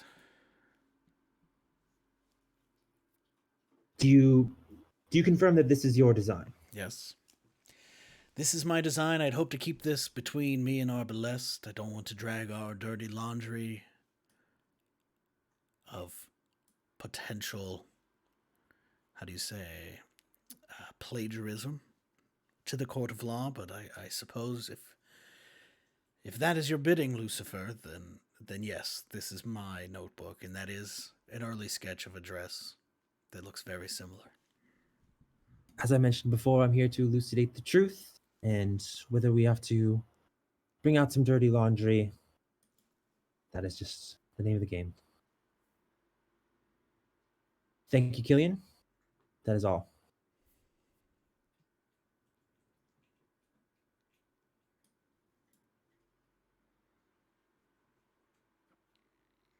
All right. Miss Marvelous, would you like to take a moment to question the witness as well? Of course, of course. So, stands up, and this isn't right now my question. It's more like the preparation, like me. Who knows? Maybe this will get objections. That would be also funny. Me like loudly saying, "How does proving that Arbalest didn't design the tool in which like that was used to try and kill Miss Illuminati or T Illuminati. We don't have pronouns also. How does this incriminate Arbalest, right? Are you If just he kind of didn't asking rhetorically to the room? Yes. Loudly wondering how. Okay, so Killian Choi, you believe that my client has took the idea for the knife dress, like from you. I think it's time. I'm going to activate my refusal move, which is just because you're sworn in doesn't mean you need to cooperate, and the things you refuse to talk about can say just as much as the things you reveal everything about. Be obstinate and refuse in your own way to talk about something. So to refuse, I pick one, in which case I'm picking stay quiet, because if you talk, you'll incriminate yourself. Ooh, this is so nice. So, and when I do that, I'll take my clock, and then we could take the defense clock too, because it's yours and one other. Oh, everyone should have also filled one of their epiphany clock from my something up my sleeve move. Whoa, I just read that. mine is blasted. I'm halfway full already. So also get one from the witness, right? Yep. Okay, so I'm already at 3. Whoa. I would Wait, like what- to. Why do you get one from the witness? Sorry. Because of the move. Yeah, I'm not saying anything. Cool. I'm just putting out the rules. I would like to. I'm making my moves because I don't get to say a lot. So I think that like when Killian refuses to testify, that someone in the gallery yells, "Guilty, guilty! She's the murderer. They're the murderer." And I'm using my move, a vocal reaction, to change the temperature in the same manner as the prosecution or defense. And I'm changing the temperature by what did it say? By prodding to like provoke them. Great. Is there like security? Like what? Can we just allow somebody to start screaming from the gallery? The whole gallery just exploding. Also, by the way, I just saw it in chat. We reached $5,000. What? Have we reached? I haven't kept track, so I don't know when this happened. So maybe it already happened. Like I think it days like ago. just happened. Very Okay. soon, yeah. Oh, that's Wild. great. It's the most we've ever gotten in one of these. That's amazing. Yeah, it really is. Almost by double. Yeah. Yeah. Hell fucking yeah. That's great. Fuck turfs. Oh yeah, always. As always. Everybody in the courtroom like turns around and looks at the camera and says "fuck turfs" and agrees on one thing. in unison. Yeah. Time for a public Yeah. service announcement. Yeah, I think the person in the gallery does get like pulled out by security, but you still hear that they're the murderer. This is ridiculous. This is an absolute affront. I didn't want to bring up my design at all, and then I think I'm going to use. I'm trying to decide which of these two I would use in reaction to that. In reaction to being prodded.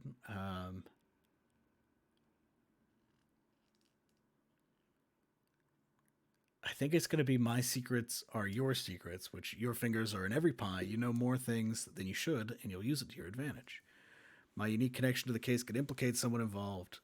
So to use my secret, I'm going to reveal my key. So the key, Killian's key is that they provided the knives for the dress. So I'm going to jot that in. Provided the knives for the dress. And so I'll shout like, no, that's ridiculous. Just because I, sourced the knives for Arbalest's shoddy ripoff, I just wanted to be part of it. I just wanted my idea to be a part of me. And which of these options will I choose? Reveal another character's key could be fascinating. Create a new connection. Exhibit in an important way. I want to change an exhibit. So I want to change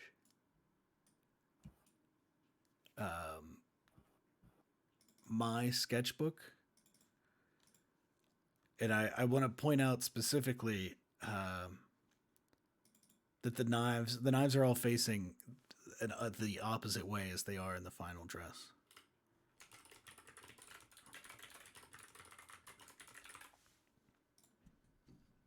If you look here, everybody look at my sketchbook, you'll see, and then look, I don't know if the dress is even here, but if we have pictures of the dress, surely if there's pictures of the dress on the internet, you can look it up.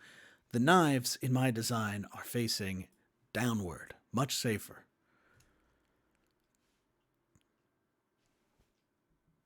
This is very enlightening here.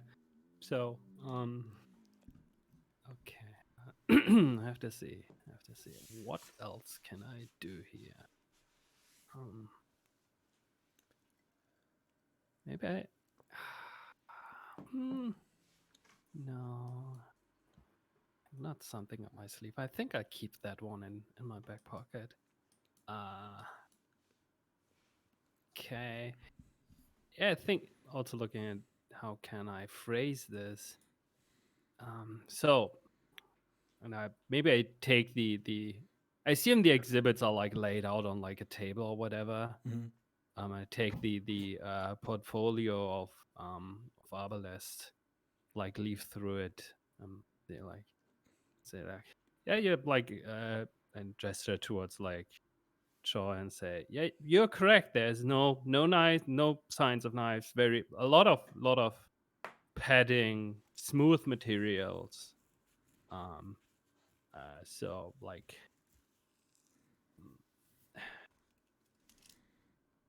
I'm going to try. So wouldn't you say like you are a a designer, right, Mix Troy? I am. Yeah. So can you and we can see from the examples we have here that Arbalest Lafayette seems to have specialized in comfortable materials, you would say. Yes, round edges. Materials, yeah. Mattress core is what I would call it. So safe materials, right? Well, not always safe, but not quite so immediate a danger. Yeah. So don't take the tag off the mattress. So, then, like, from my perspective, I don't think that the like how then would someone who is very has a high amount of expertise in smooth and like soft materials then design a piece of fashion without any of it in it, but with the exact opposite, when they know that it could be dangerous? Doesn't it? I don't know. Like, I'm just asking the question. How would someone do that? Like, why would someone do that? Like, Objection. oh, really? Speculative. Sustained. No.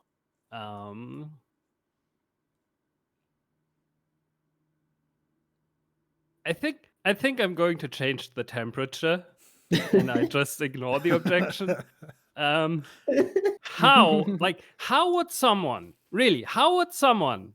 And I raise my voice and like raise the portfolio. Would someone with a history of this very safe expression of fashion ideas create then something so clearly unsafe without any kind of padding on the inside to make sure that if someone, for example, would fall, we're not even talking about the dangers of getting cut. This is also a suit of metal that when you like that would be uncomfortable and cause someone to fall even when they even if the blades would be on the correct side. So Miss Killian Marvelous, are you a Choi, defense attorney or a rhetoric professor? I'm everything. Thank you. I Killian Choi. yes. This does not make sense. This does not make sense. My client would never design such a thing. However, I think you have something that you don't want to admit and don't want to show, and that is that maybe you have more of a hand in this design that you would like to admit. Thank you very much, and I sit down.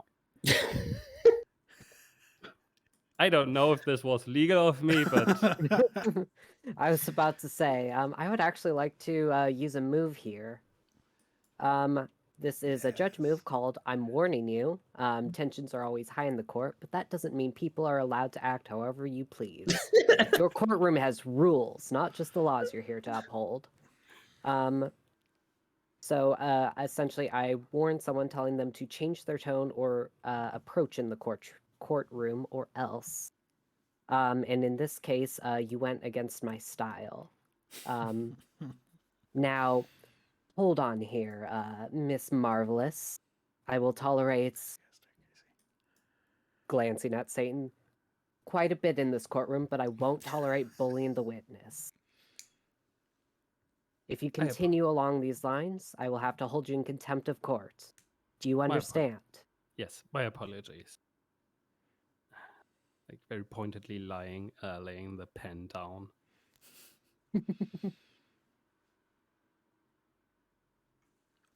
No further questions. I think I have a third one, but I can't think of a third one.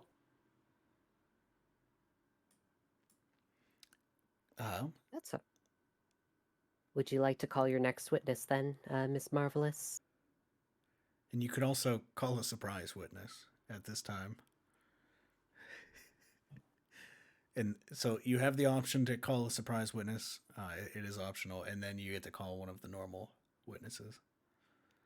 I thought the oh yeah, I get to call Either one of you, I think, Okay. right? After the first, it's the defense, and then after the second, it's Oh. the prosecution.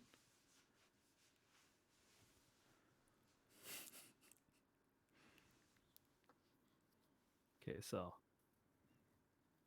could there be a surprise? I'm not like attached to that idea, but like, could there be a surprise witness that further puts into question?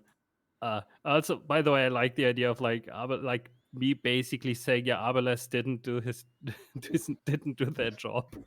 Like, they aren't that good of a designer, you know. It's like, could there be someone who like pushes this further, or like, do we want to? I think we should like keep this a bit like hanging in the air maybe, and not like keep pushing it. Yeah, that sounds good. Because there are like I think more either- people. Yeah. Sorry. I was just gonna say I think both are interesting. So you're You know, there's a whole secret war going on, so Yeah. Yeah. the secret That's war. true. Oh my gosh. Forgot about that.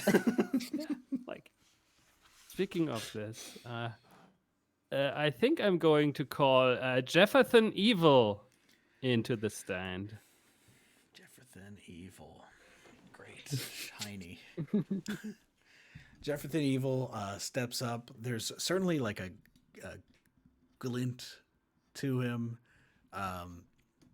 Like if you squint it, I don't know if any of you wear glasses, but like sometimes if there's like bright lights, they look a little bit funny through the glasses. I think Jefferson has that aspect to him, where there's just sort of a luminescence about him, and then also he's got like slick backed black shiny hair. He is a fashion model. His expertise is gossip. He's probably just wearing like the nicest tuxedo you've ever seen at this moment, and then it's got a few flashes, but I'm bad at clothes. So if anybody has an idea to spice up a tuxedo, beyond that it's like, what color should it be? Because that might be enough. Tuxedo made of a precious metal. Yeah. yeah, I was gonna say like a chainmail tuxedo or something. Oh my gosh. Yeah. Oh, the platinum chainmail. It's like a rose gold platinum chainmail tuxedo. Hell yeah.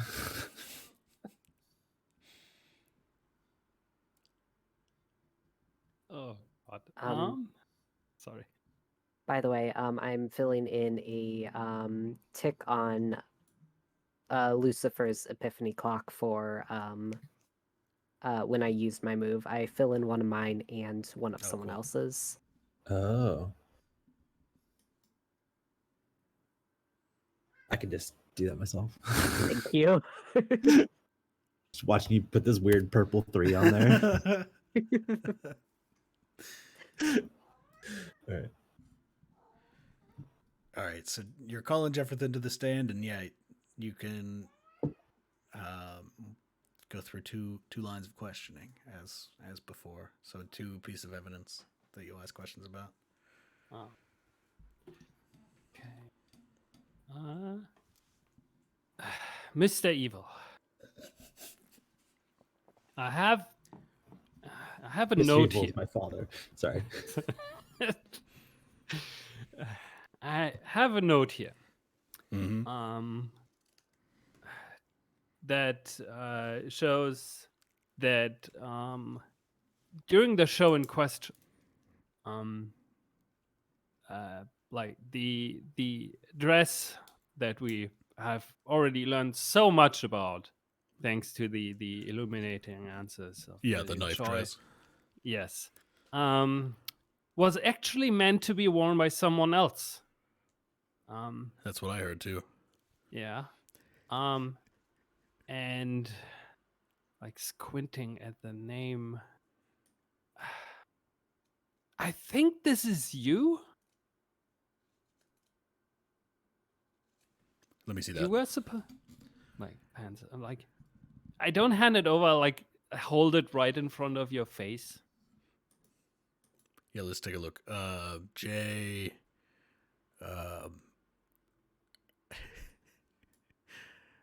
I'm gonna bald-faced lie here. I was about to object too.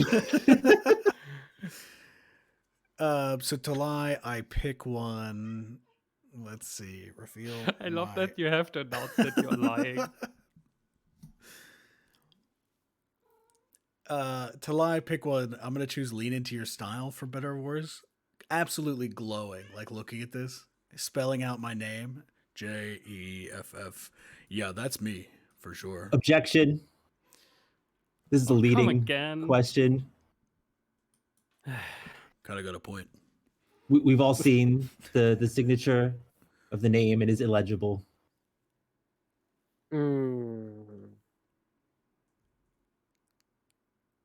Ineligible is like Overruled. is a subjective. Illegible is subjective. Yeah, Could be for such a. Yeah. it's I'm angry now. definitely my name. I agree, Judge. Nice work.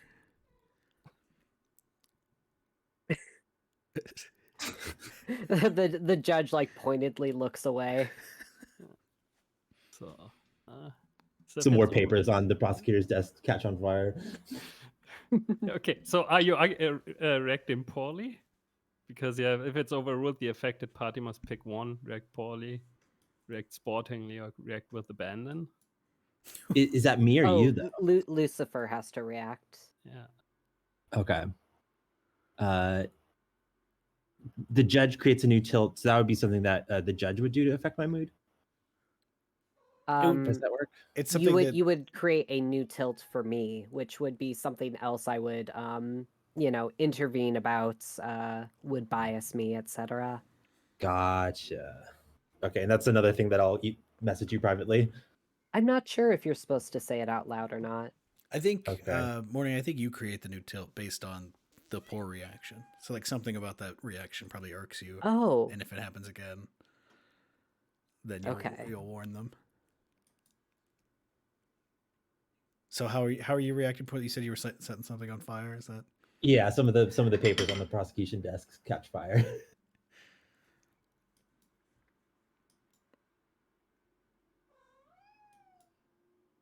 I am the angel of light, so or was the angel of light. Yeah, I don't know about light. That's not exactly what I would call you, Mr. Lucifer. But anyway. Oh, yeah, we have a history, you, Jefferson.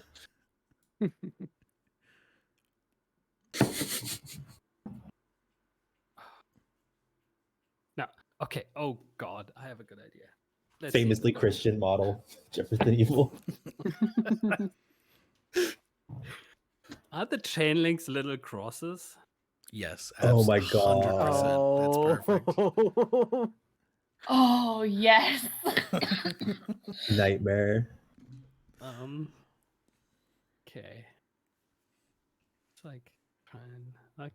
Also, by the way, if I'm doing something that sounds like it should be one of my moves or whatever, please let me know. I Okay. tend to lose track of things. But I think my next thing is I'm going to present the dress in question, a dress made out of knives. And There it is again. I I point towards Jefferson Evil. I say, would you mind doing us a favor and try this one on? Oh, glad. I mean, right here, isn't that that's like the dress, right? Should I? Yes, Like but looking at the judge, like, is this... I stand up and like look around at the room and give kind of like a what the fuck is this gesture? The room. Okay, so this is not like. Wait, let me look at my moves because I desperately need this to happen. Would a vocal reaction grant the active questioner an opportunity to dig deeper with a leading question? Would that let this happen? Can we say that lets I this think so. happen? Yeah. Because you could. Yeah. I mean, I All already tried to object to this whole thing being leading, and I got overruled. I would like the whole courtroom to just start chanting. The whole gallery just start chanting, the dress, wear the dress, wear the dress. I mean, the people want it. Okay, all right. Judge, do you have like a changing room you can wheel out, or should I just do the damn thing right here? Of course we have a changing room. Bailiff, bring it in. What? I thought the bailiff was gonna take him somewhere. No, that wastes too much time. Is it just like a little like curtain stand thing? Yes. It's like one of these like afternoon talk shows. Someone's like sitting behind the screen and is only the silhouette is visible. Yeah. So I think behind the screen, Jefferson starts getting into the dress. You hear like the light tinkle of chain links hitting the floor.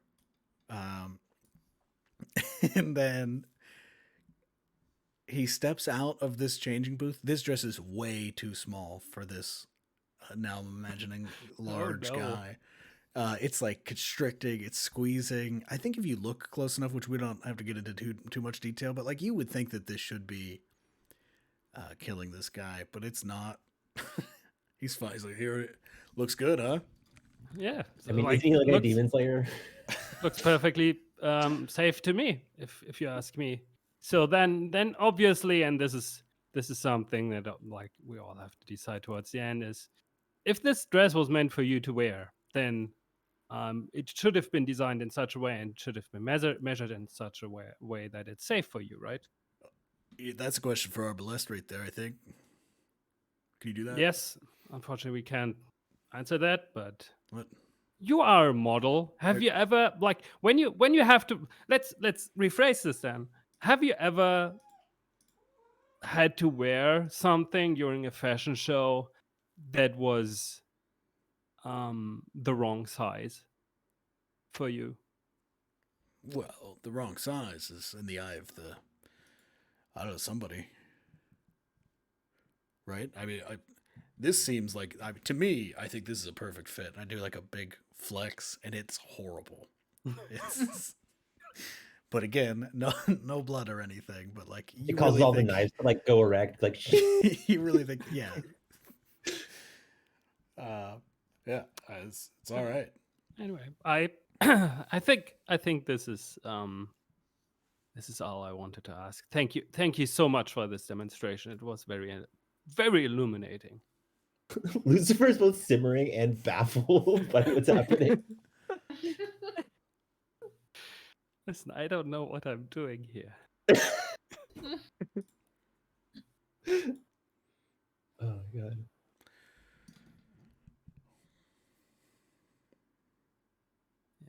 Mr. Lucifer, this is your opportunity to ask Jefferson Evil. All right, I get 3 questions. Your Honor, do I have to answer questions from the literal devil? Doesn't that seem a little ridiculous? Unfortunately, you do.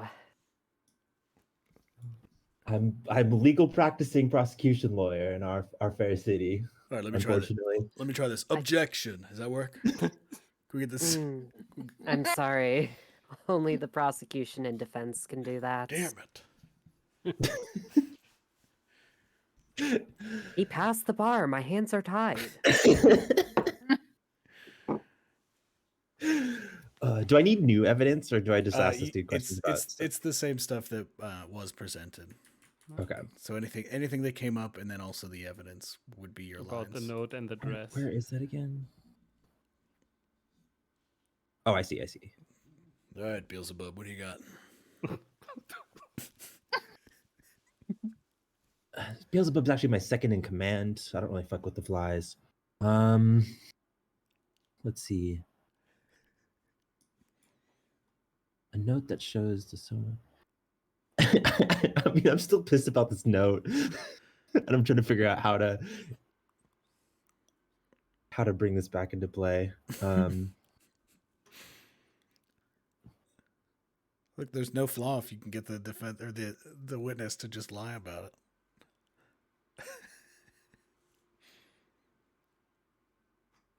But the witness already said that their name was there when it's clearly not. Just stuffed into this knife dress that should be definitely killing them.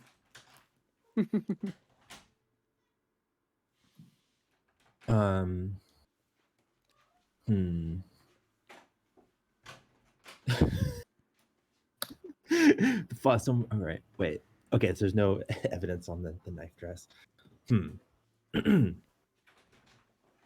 Like, I'm so fucking baffled by what to even do. Like, none of this feels like this proves anything. So I don't even know what to like dissect here. I mean, you could probably pass on it. Like, yeah, I don't. What did this guy? Yeah, I kind of like turn to turn to Jefferson and say, you know what? I think I'll throw you a bone here. I don't think you have anything useful to provide to this case. Coward. What's the matter? Can't build a case? Oh, the accuser's at it again, folks. I'm accusing you of being irrelevant, sir. All right. From the gallery. Oh shit. Actually, never mind. I have a question. What were you wearing the night of the crime? Well, underneath it all, I had my show boxers on. I wear the same polka dot pair. They grant me luck. They give me finesse. On top of that, let's see. When was this? Yeah, that show. I was wearing. It was sort of a modern take on a tutu. It was made entirely out of like sequin material. It was incredibly baggy. It was amazing. God, that sounds horrible. And sorry. what's your experience with the victim? Oh, Tio. I mean, we're partners in crime, right? We both walk down the catwalk. We put on the clothes. You know, we trade tips. Thick as thieves. So never trying to serve more than the other. What? I don't know if I understood what you said.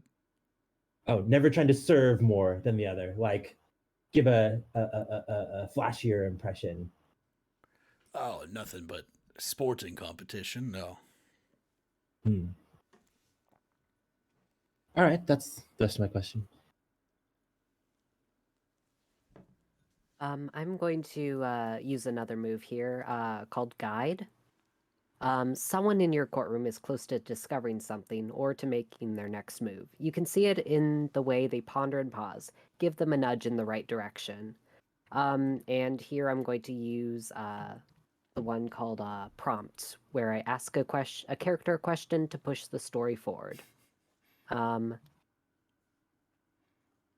Now, I hate to interrupt here, but Mr. Evil, why exactly were you not chosen to wear the dress after all? Well, and again, this is all these questions. Maybe just we can break protocol and ask our ballista. Maybe. Judge, there's no proof that they were meant to wear the dress in the first place. Sure, there's the note. That was established by leading facts. Admit that you lost. Well, anyway. The only thing I've lost was my place in the kingdom of heaven. Yeah, well. Yeah, you'll never get it back, sucker. It's fine, I have a kingdom of my own. My understanding is that the designer thought it might serve better as a baggier apparel item, and I filled it out too much, as it were. That's my guess, anyway. What the hell do I know? All right. Thank you, Mr. Evil.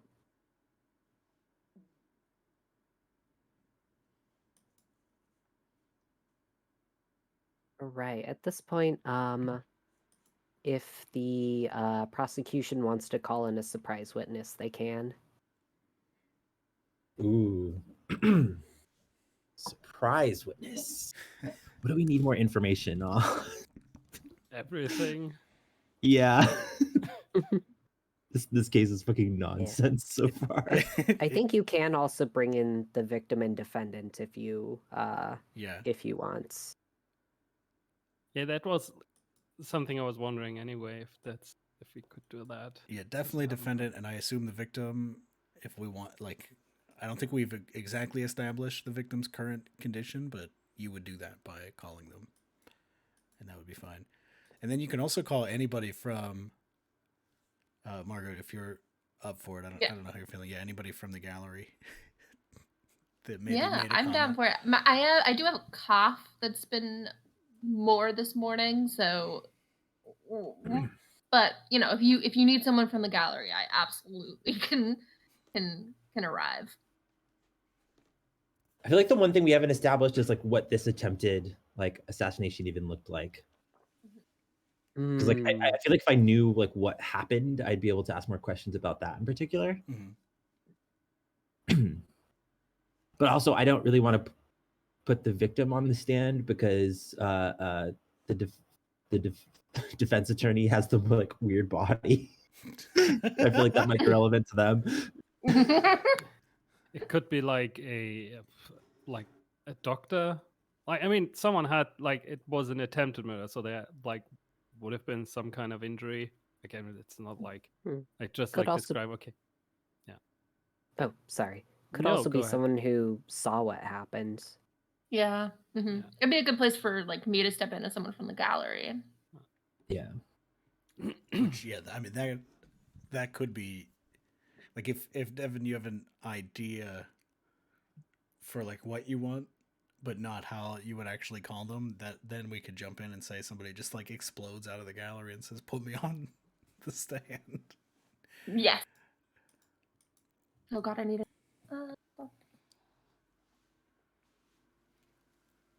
Yes. I want to bring up a surprise witness.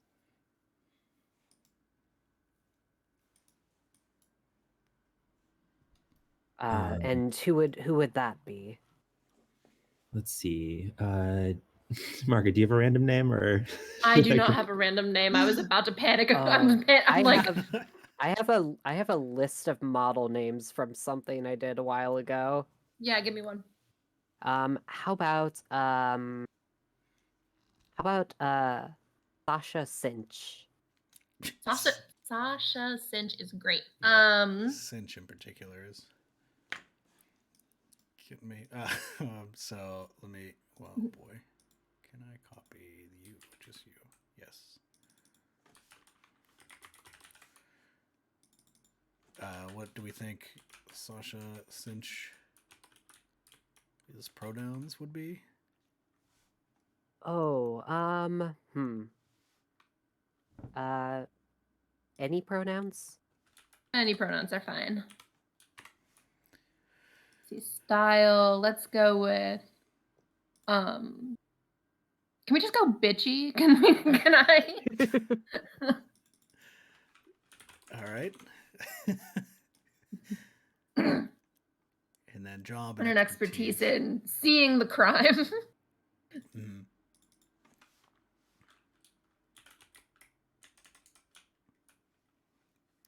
Just seeing. Are you also all right? Yeah, model, Sasha. Oh, can Sasha have been not a model but a PA, like somebody who's like helping like run the fashion show? Like there's somebody who like tells them to go on. Yeah, that works. That works for what I have in mind. That's great. Okay, awesome.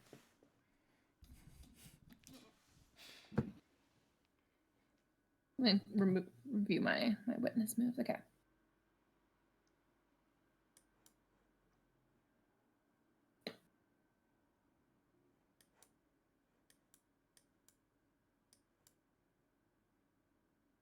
Are you good? I'm good. All right. Mr. Lucifer, you can start your questioning. Sasha Cinch. That's kind of hard to say. Sasha Cinch. Thanks for joining us today as a last-minute witness. I knew you were a big part of the production. Oh, I mean, I ran the whole thing, basically. And I am to understand that you were the one that caught this, and I pull out the ominous orb. I changed the flaw on it because the flaw of it always lying was stupid. So now my flaw is nobody knows what it is. Yeah, that's perfect. Yeah, no. Some idiot had put it like, I don't even like had put it in our accessories pile. And like that's not an accessory for the show. And so I found it and was like, this is so weird. And threw it in the trash. But then, of course, obviously when everything happened, I was like, oh well, I have have to make sure that, well, obviously, there's something strange out of place. That's what's out of place.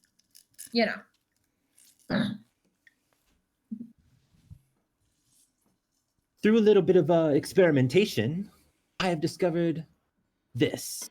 And I pull out a knife, and the knife sticks to the orb like a magnet.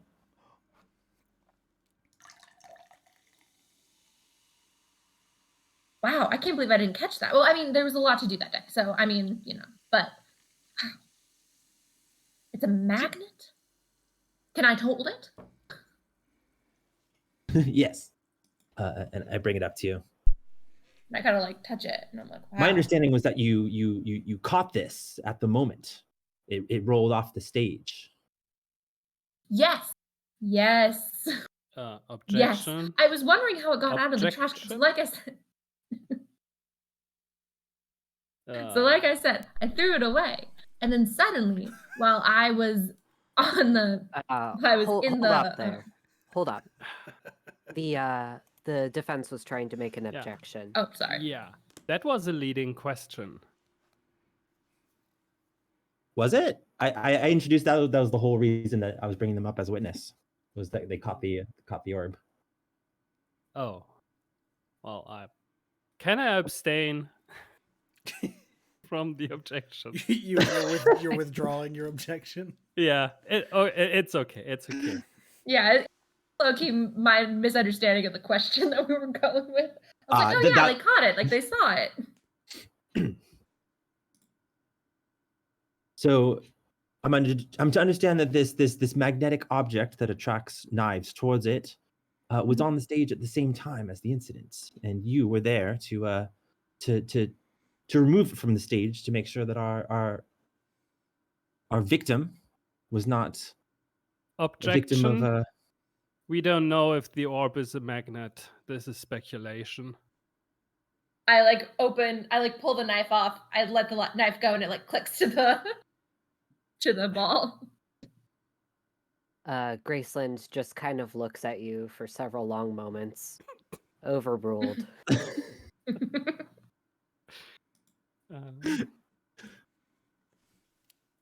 Just admit that you lost.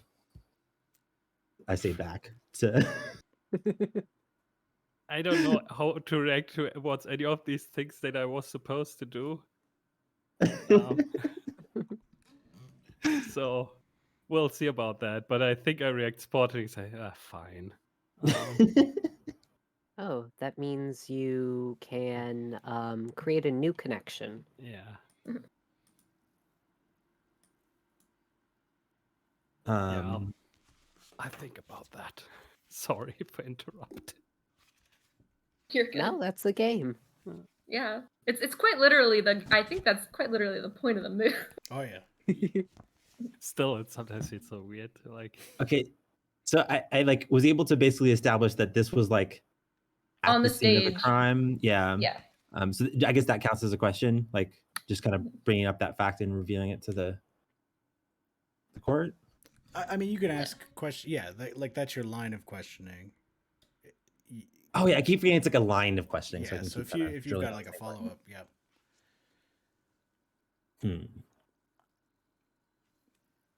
Because they don't know where it came from. It was in the accessory spot. Oh yeah. They threw it away, and then it came onto the stage, and they caught it again. It seems to have a mind of its own. Yeah. Would you tell me in your professional opinion how you determined if something belongs backstage or not? I know some of these designers have some pretty wacky accessories. What made you believe that this orb was not meant to be there? It wasn't on the list. It just wasn't on the list. I have a list, and I have a. Interesting. All right, I think that's my end of that line of questioning. I need a separate piece of evidence to do a second line of questioning. Yeah, and you can use some of the like if you want to bring up something that's already been brought up, that is also fine. Like you don't have to tap into new stuff. Okay. I don't think any of my evidence makes sense. Um, I guess I can pull up that list as the second piece of evidence using something up my sleeve, right? Yeah, by all means. Okay. Oh, I have that list right here, that kind of thing. Yeah. So I'm like, interesting. And then I pull out that list of everything that was supposed to be a part of the show. The like, what would you call that? The like production writer or something? Yeah. Oh, and that'll fill everybody's clock one time. Yeah. Whoa.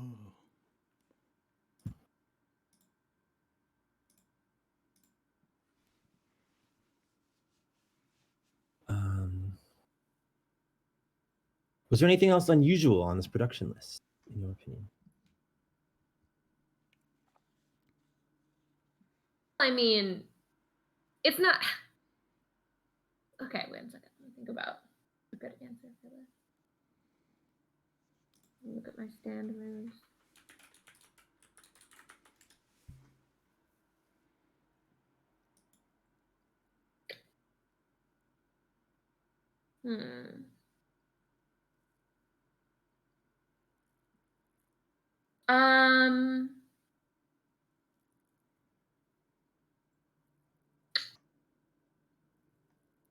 Anything else unusual? Yeah. I am going to say use my like well actually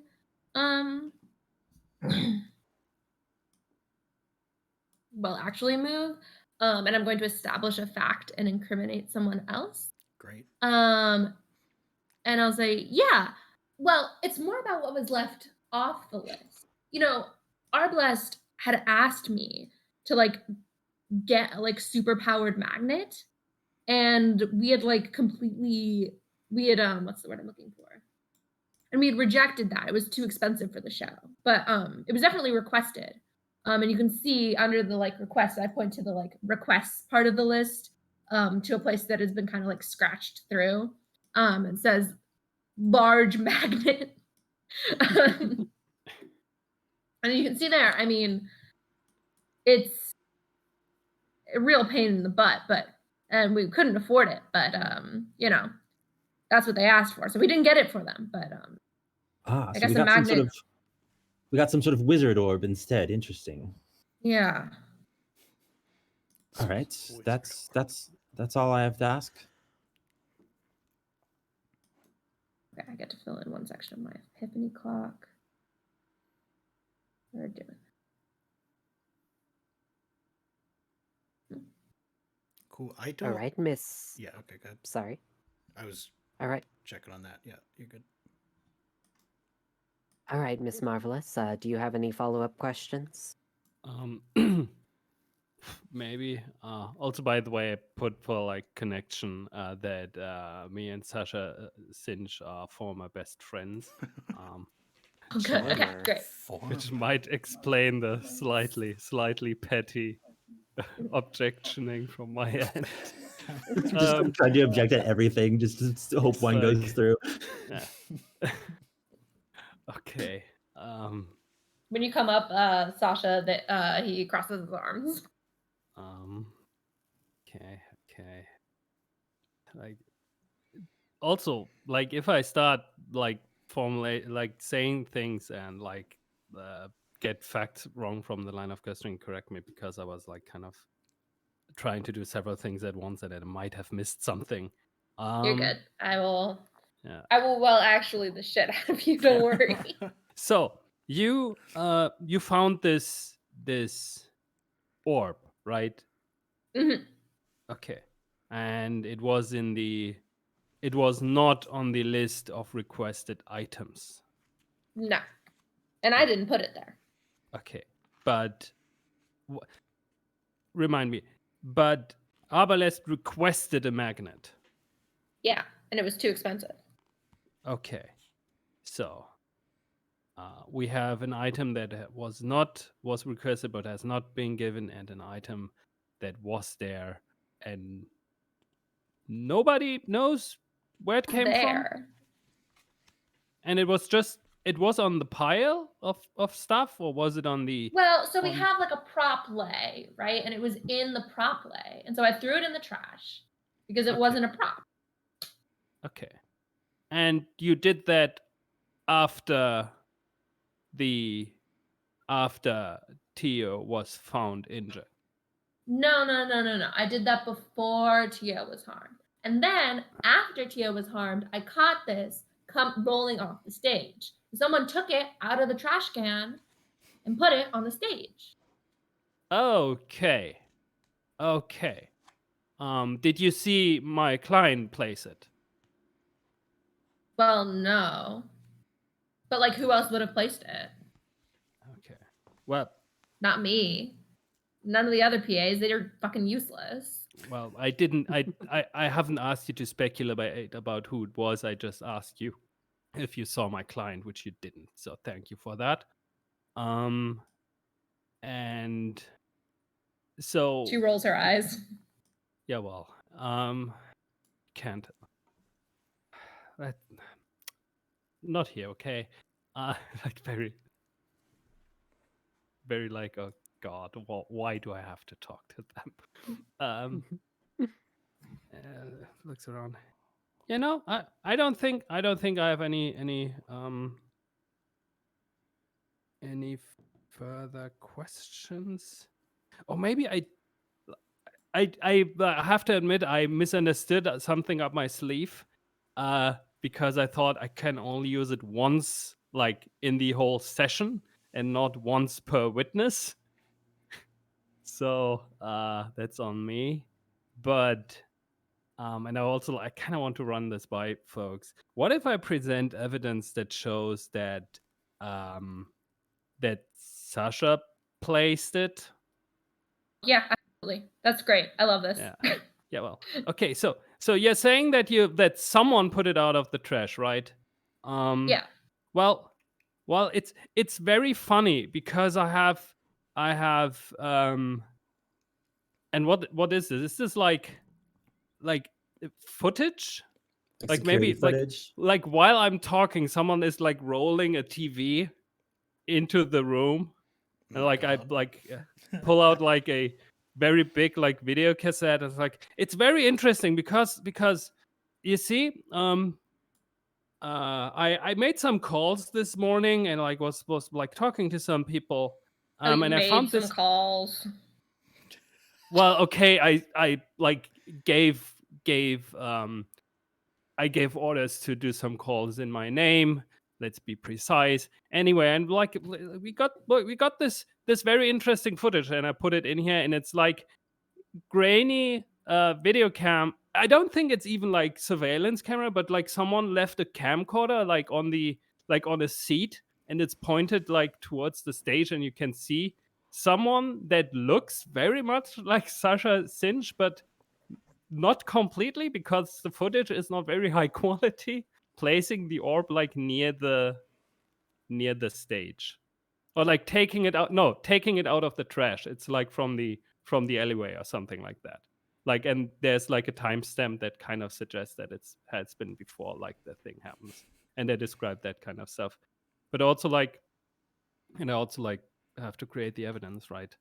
The flaw is that it shows that it has been taken out before it, and it looks similar to them, but it's not very like clear. Like no face was, you can't see Yeah, the face. yeah. Yeah.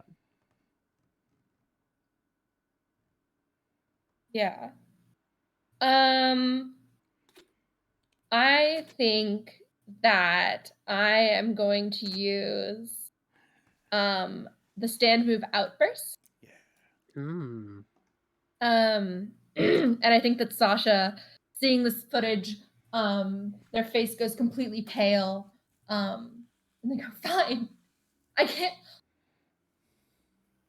It wasn't my choice, okay? It wasn't my decision. They were gonna ruin my career. And if I didn't do it, we had to make sure it was. My point is that Arbalest and Someone give me a name. Someone give me a name. Mr. Juice. Marino. Mr. Juice. Okay. Mr. Juice. And Mr. Juice have been at each other's throats for years. And Mr. Juice told me that if we could just put Arbalest in jail, then finally it would be Mr. Juice's point in the spotlight, and we could finally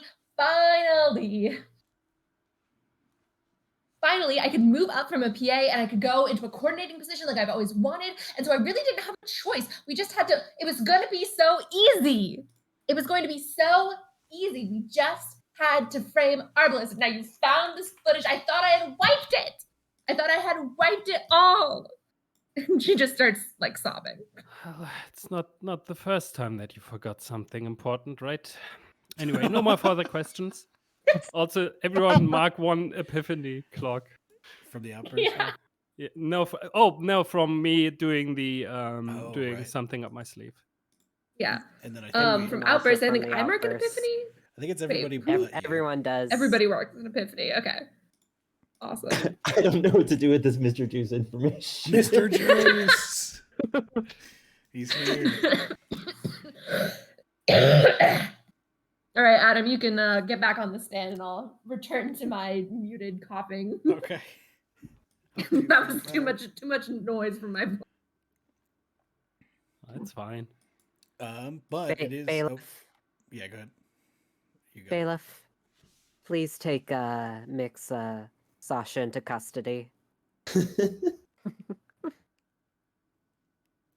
Oh.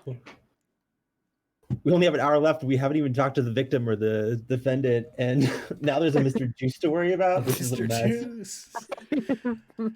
It is step 6, which is recess. So, Judge, if you want to call for a recess, and then we'll come back at maybe the top of the hour. Okay. The judge looks at their watch nervously and says, I think it's time for a recess. I will be a little late. Don't worry about it. And hurries out of the courtroom. All right. And yeah, to our audience, we'll be back. Yeah, do we want to say top of the hour, or does somebody? Yeah, need that longer? works. Yeah, sounds good. Cool. We'll be back in just around 7 minutes. So stick with us. Grab yourself some water, all that good stuff.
hello and welcome back to our game of Justicar, where we are trying to figure out who tried to kill Tio Illuminati with a dress made out of knives.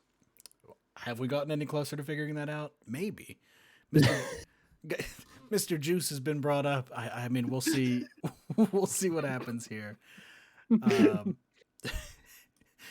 But yeah, so welcome back to the Roll Plus Bond anniversary live stream where we're playing 72 hours of RPGs. If you're just tuning in now, we are on the final hour of this game of Justicar, and then there are plenty more very fun games to come. So stick around.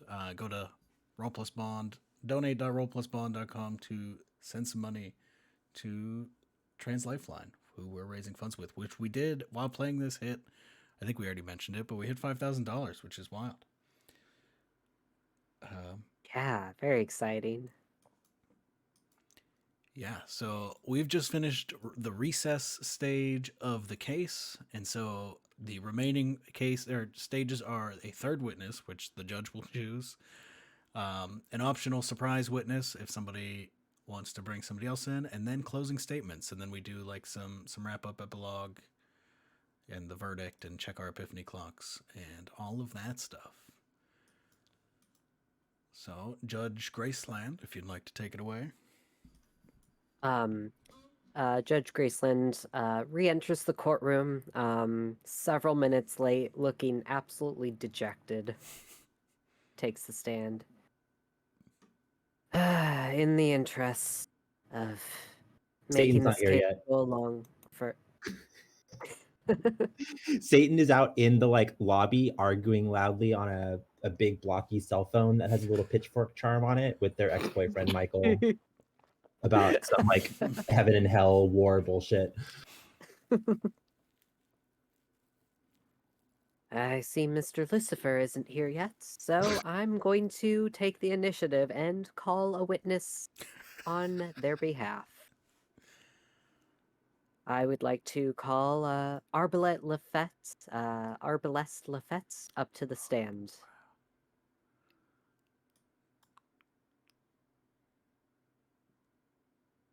Okay. Arbalest Lafette. Anybody have an idea for what we don't have what style I should shoot for? I mean, they Ooh. their usual design language was very round Mm-hmm. Yeah. fashion. So They have a know, spiraling mustache. Mattress-like. Ooh. Okay. Yeah. Yeah. Big fluffy clothing. Yeah, big fluffy clothing. Probably a big fluffy guy. Sounds good. like the spiral haircut like a mustache. pillow. Like it looks like a cushion, I think. Mm. Yeah, Lucifer just does come back and sit down at the prosecution desk. Thank you for joining us, Mr. Lucifer.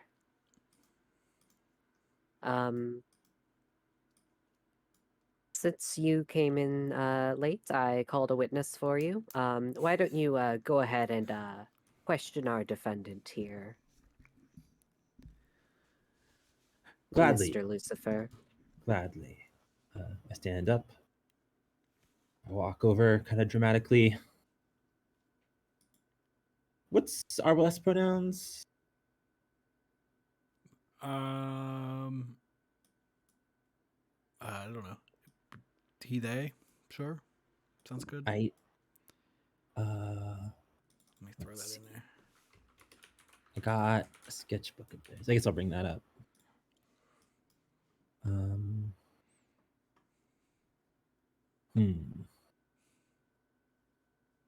Oh, actually, should I call the defense instead, since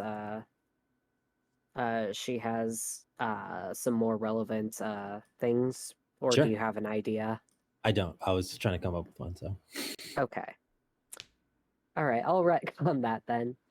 Since Mr. Lucifer was late, why don't you start, Miss Marvelous? Okay. Slapdash court. Arbalest Lafette. That's me.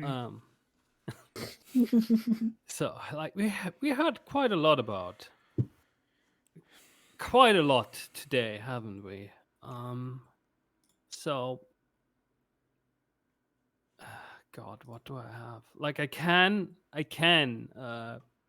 like call in like new the same evidence that has been used before, right? Yes. Okay, so let's talk about the dress a bit more. We heard a lot about the dress. I think, and since you like I just flatly ask you, is this your design? Yes, this is my design. I've designed that. It is true. You know, I'm not going to hide it anymore. I did take a lot of notes from Killian Choi's unpublished work for this, but yes, I designed the dress. Okay. And forgot how many questions do I have per evidence? 2? No, You have I two, have 2 two lines of questioning, yeah. 2 lines. Okay, So you can ask a few questions about. Okay, good.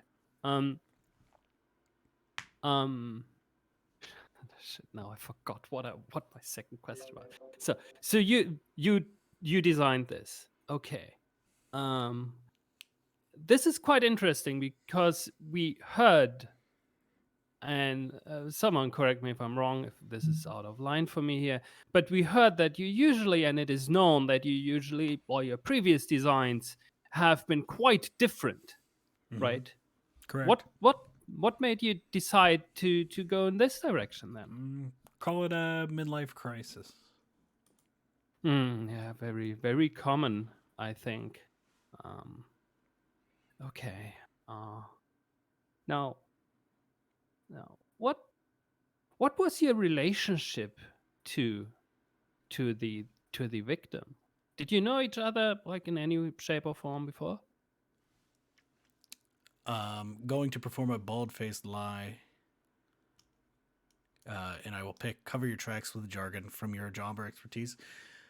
Yes. So we had a pretty standard designer model relationship, so we occasionally met to discuss, measurements and poses and all of this other stuff. So fairly standard stuff. I mean, we would talk about in the upcoming time when a show is on the road. We would get together and meet, but it was purely a professional relationship, as you would expect from people of our jobs. Yes. And were you present during the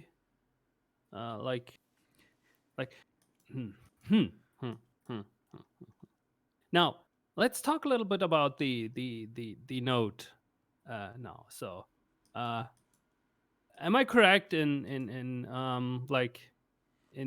with this note is that Tio was not the original model for this dress? Well, I mean, these things change all the time. I think I'm doing refusal here. And I'm staying quiet because if I talk, someone will hurt me. And when I use this move, fill one section of mine and another player's epiphany clocks. So, who needs one? Maybe the judge? Okay. I have an awful idea. And maybe I can't do this anymore. Someone tell me that. I have an idea for something up my sleeve.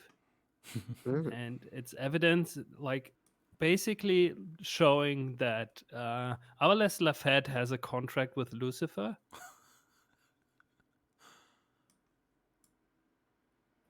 Okay. And basically showing that, like, what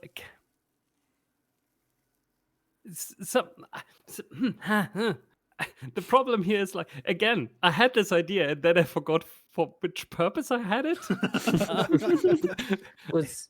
ADHD is fun, friends. It's really Well, great. it seems like that's like Croquette's like whole thing is like getting up to the stand and just kind of like vibing. Okay. I think because like right now I'm basically like I'm basically making Arbalest look worse here. Mhm. And what I try like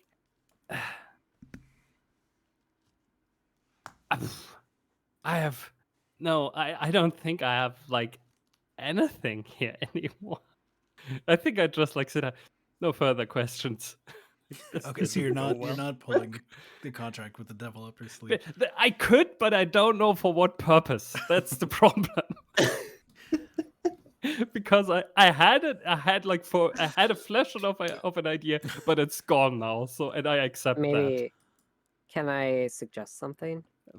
Please, if like sure. Could the contract have something to do with the fashion wars? The secret war. Yeah. The secret war. Sure. Yeah. Yeah. Like overall, what I was going for in general was like showing that Arbalest did this and made this dress as like a contract work for Lucifer. Mhm. Like in general, showing that the basically, and I think this is how I started, and then we'll see where this goes. Okay, so Arbalest Lafette, we have you also do offer contract work, right? Someone gives you specifications for like a general design and you build towards that? Yeah, if the payment is right. Yes. And have you like, and I just happen to have like a contract of like one of your recent work here that might be relevant, and I like pull out the contract. Lucifer, what do contracts with hell usually look like?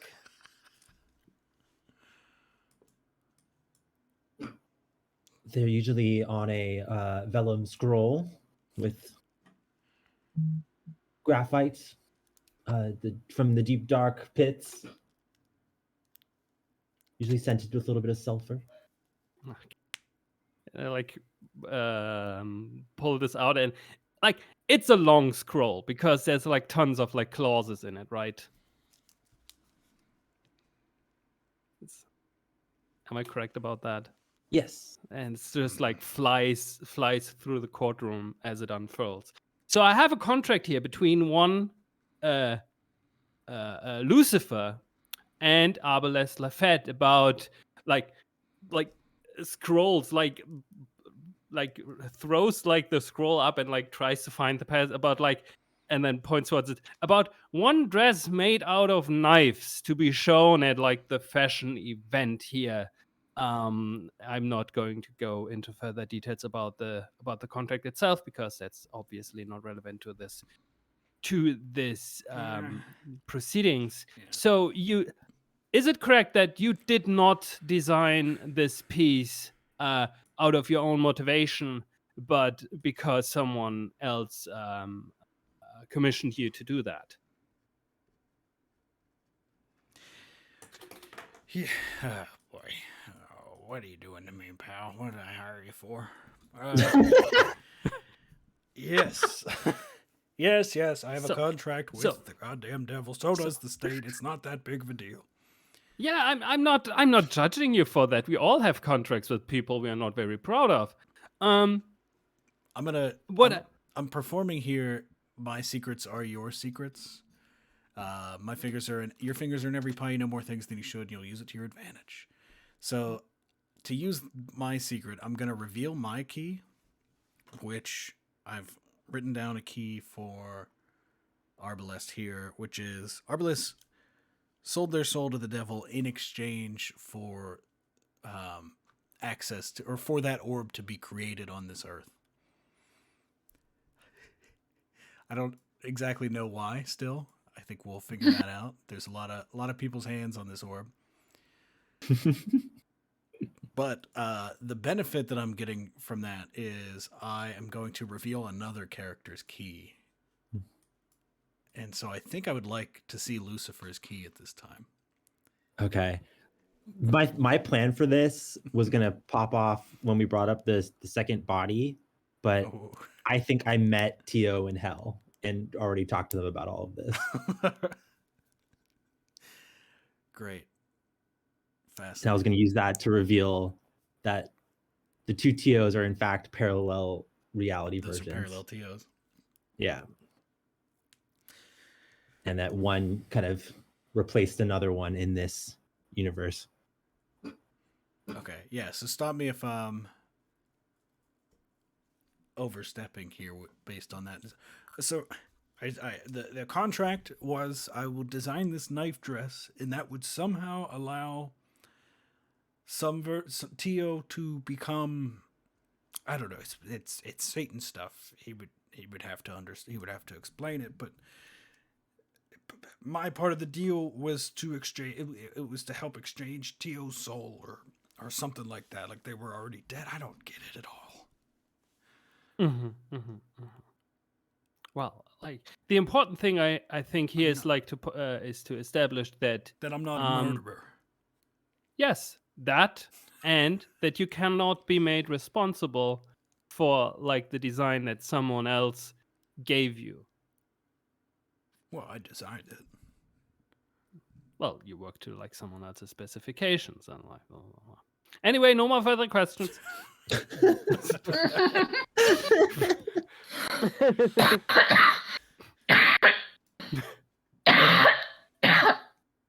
Also, I gave the flaw the contract as very convoluted, so like, It sounded convoluted.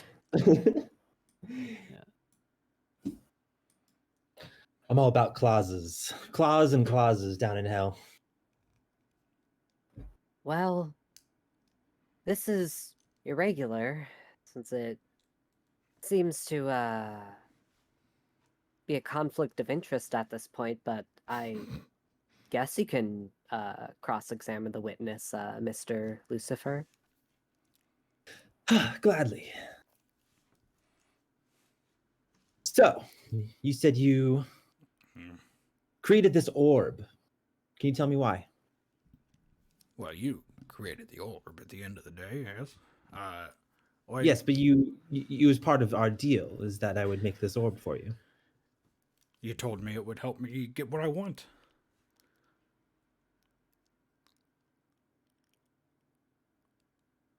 Interesting. Now,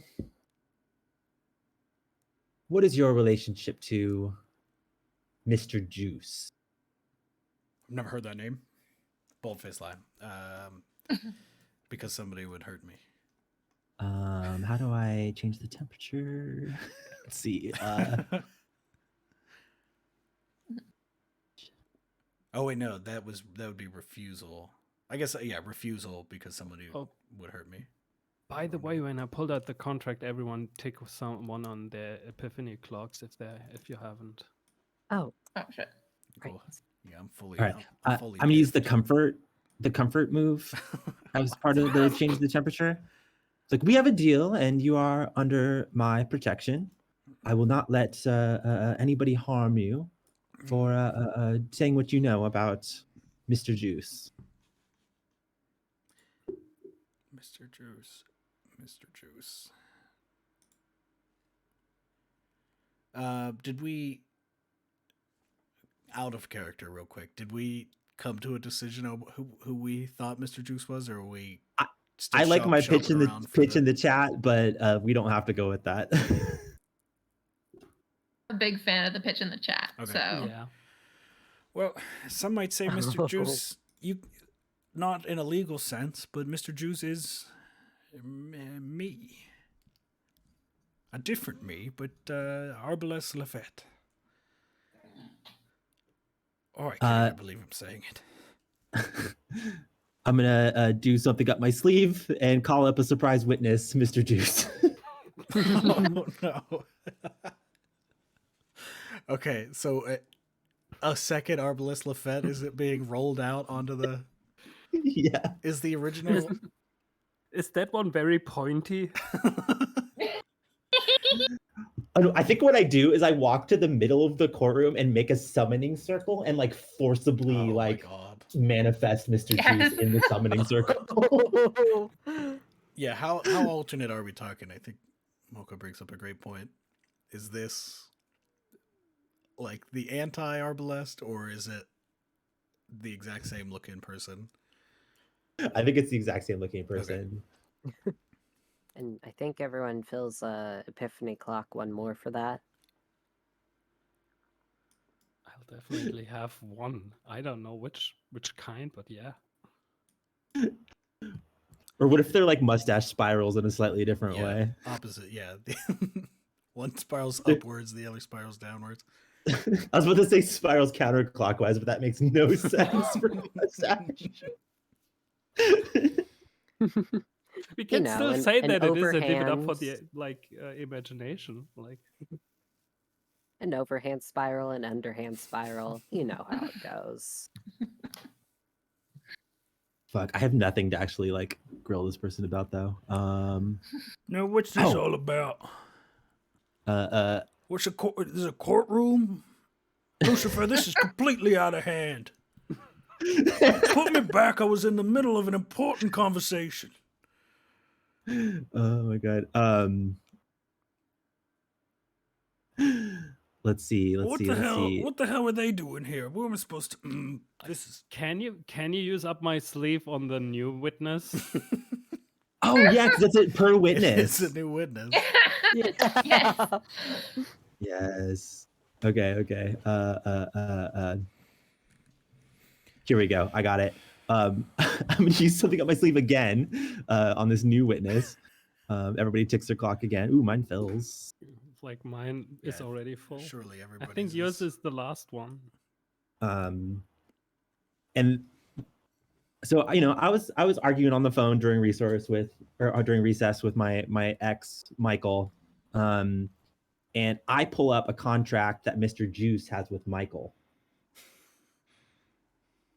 So not only is this a fashion war between two parallel designers, it is also a fashion war between heaven and It's hell. the ultimate battle, of course.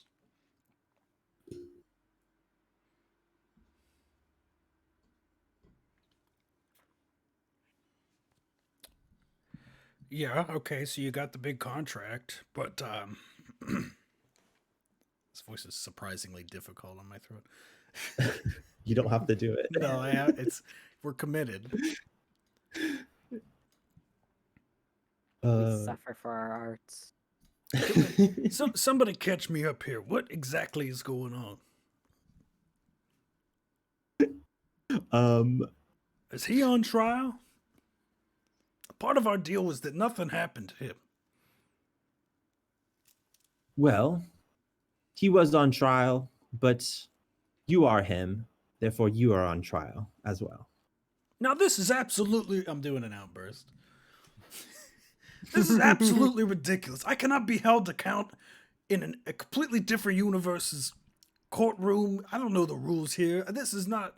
You summoned me here. I have no business here, and I never will. What do we... Single use. Reveal how I'm involved with the crime. Reveal how... So I'm trying to figure out how I'm involved with the crime, and I'm going to reveal it. Just because I'm planning to swap out my dead Tio with your living Tio... It's got nothing. You cannot hold me to account in this world. What is your relationship to Sasha Cinch?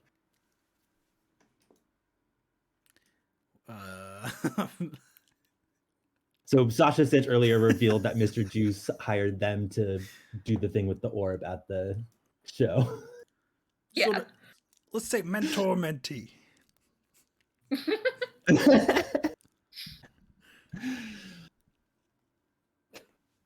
We have evidence from another witness of the crime that you asked them to steal the orb that Arbalest Lafette in this universe generated using my help, to then use the magnetic effect of the orb to invert the knives on the dress to kill one of the TOs to replace, as you said, with this own living TO.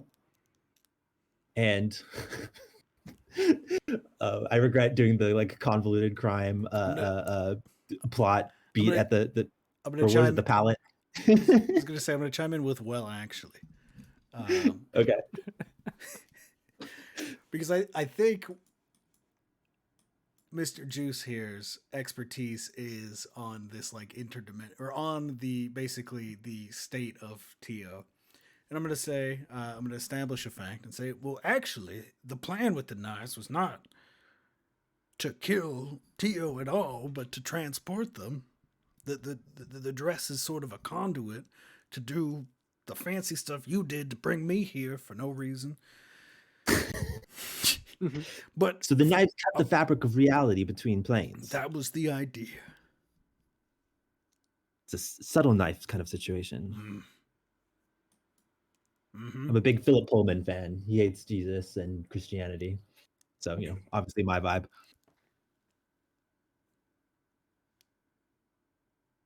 That's enough about young adult authors. I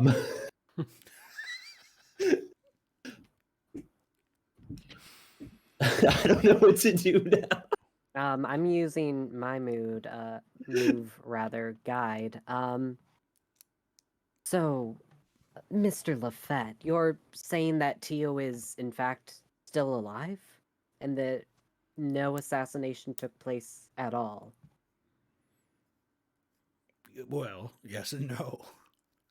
That's a As I mentioned, complicated question, Your Honor. As was revealed, I have spoken to the soul of one of the Tios. They are firmly in hell.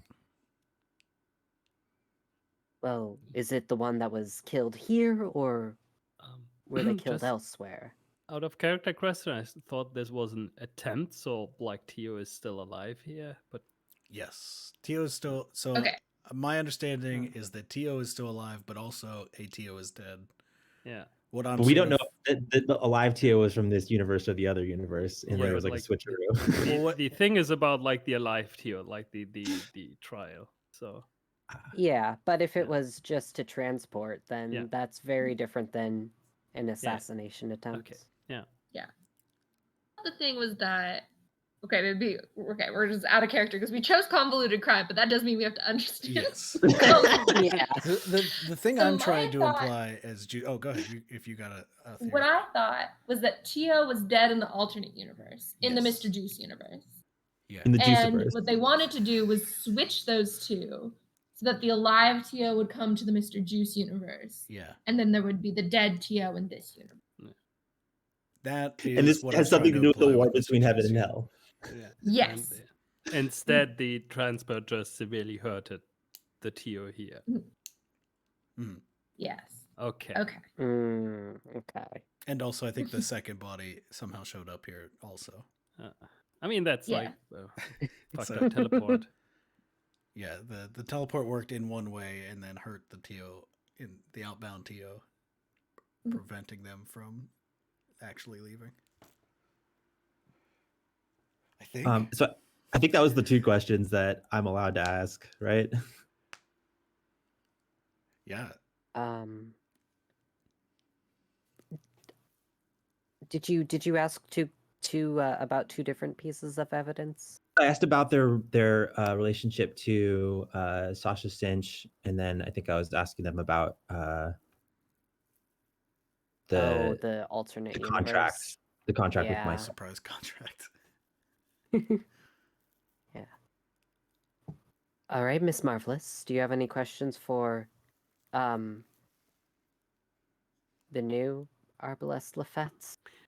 Like one thing I just want to add before that, like at some point during that last line of questioning, you just hear like a loud, like, I don't know, the sound of like paper just like flying through the air as like Croquette just like throws all of her notes away. It's like, okay, what am I supposed to do with this now? Okay. Arbalest Lafette. The new one, the one that just showed up. I know you're probably not new like what you know, but like you're new for me. So so this all of this that like gesture like towards this was your idea?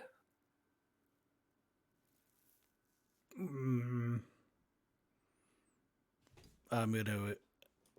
What am I gonna say? It's either a bald-faced lie or a refusal. We're gonna say it's a bald-faced lie. Leaning into my style of being like this interdimensional demon and angel dealer. And I will say, yep, absolutely, 100%. Just trying to correct an incident, and I figured I've got the means. May as well make it happen. 100% me. Okay. Okay. Well, that helps me in that regard because it absolves my to a degree, I think, my client. So I'm not pressing it here. Okay, good. Now,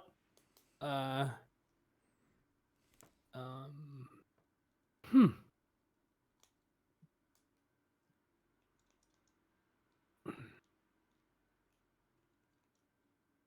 Looking through evidence, anything else?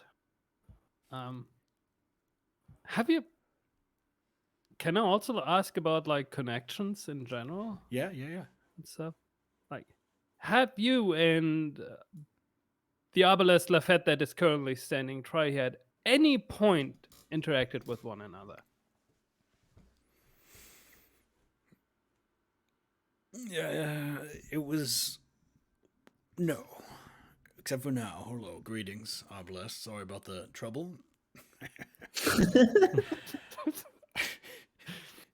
That's all. No further questions. I love how this courtroom is everybody just like making the shrug, I don't know gesture. Like, what do we do with this information?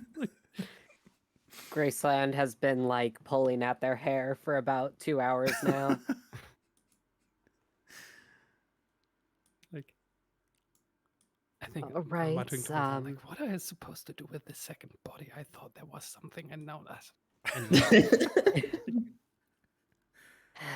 Mr. Lafette, number 2, I'm afraid since you've been implicated, you'll have to stay till the end of the trial. But you can have a seat in the gallery. Can I give me 1 second? Oh, great Satan, can you compel me to return to whence I came? Please don't make me get arrested here. I will have to hold Satan in contempt of court if he tries to aid your escape. Well, he currently can't go anywhere because he can't leave the circle, the summoning circle. Oh. So he's like trapped here in the center of the court. Really got important business to attend to. Bailiff, bring him a chair to sit on.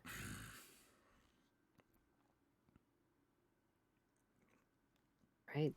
Do we move into the last phase of the game? I think so. We all have, Closing for some reason, we have all full clocks. We figured it out, you guys. So I don't. Well, it's funny because it turns out that there was like a different victim and a different perpetrator that weren't here originally. And they're pretty much the same person. Yeah. Yeah, I mean, I say case solved. I think like when Arbalest returns, I was like, what? I think this went very well, all things considered. Right. Technically, he's off the hook, right? Yeah. Prosecution, would you like to make your closing statements? It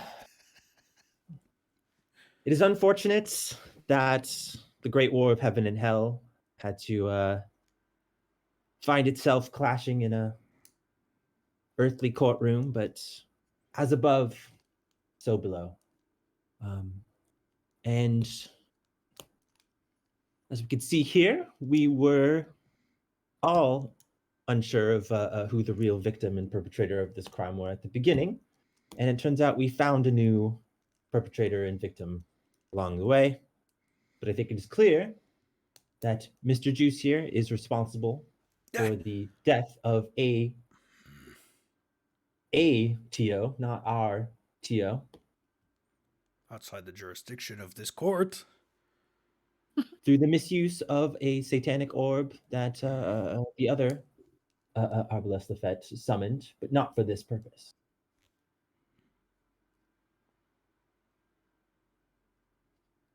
Miss Marvelous, your closing statements? Yeah.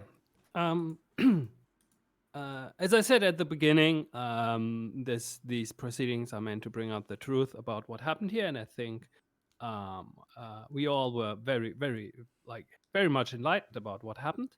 There are a lot of questions, obviously, that have come out of this investigation. Like, where does jurisdiction fall when there's like crime happening between parallel universes? Does like a person from a parallel universe count as a person in this universe? And obviously other questions in terms of what happens when someone like takes a design from someone else and all of these things. But these are not the questions that this trial was looking to answer. The this trial in question was about whether or not Arbalest Raffet was responsible for the injuries that Tio Illuminati has sustained. And I think it has been clearly demonstrated that Arbalest Lafette, and I'm gesturing that this Arbalest Lafette, gesturing towards what like in the defendant like place, was not responsible for any of this that happened. And any other questions have to be examined and investigated in further trials. But for this one, I think it has been clearly demonstrated that my client is innocent of any wrongdoings and should be treated as such. Thank you very much. Right, and I think we move into epiphanies and the verdicts. Yeah. So I think everybody's epiphany clock filled in. Is that right? Yeah. Yep. Yep. Cool. So we will each declare a final truth about the outcome of the case, which shouldn't be whether or not someone is found guilty, but instead about things touched on but unconfirmed up to this point. Bring attention to threads and connections to take something that might just be subtext and turn it into text. So if anybody has ideas, we'll each throw in one final actual truth. This is sort of like out of character that becomes true. I kind of want the heirloom that was stolen to be kind of associated to the orb, or like they're like something. Forgot about the orb. Or the heirloom. Yeah, I was gonna try to work that in, and I couldn't figure it out. Yeah.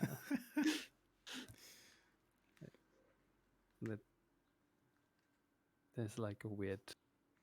There's obviously an interdimensional like conflict happening here. Cool. Yeah. Speaking of that, I think my epiphany thing is that like between our both me and Michael's contracts with the like alternate Lafettes, I think that Michael has done something wrong in the courts of heaven and hell, and I think I'm going to take this to a higher court.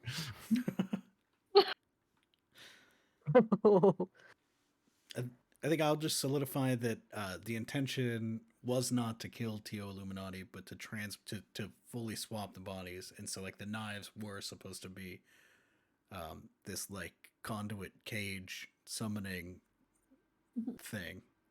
That it was specifically like the reason that it was supposed to be a knife dress is to make it look like the knives are what killed the incoming body.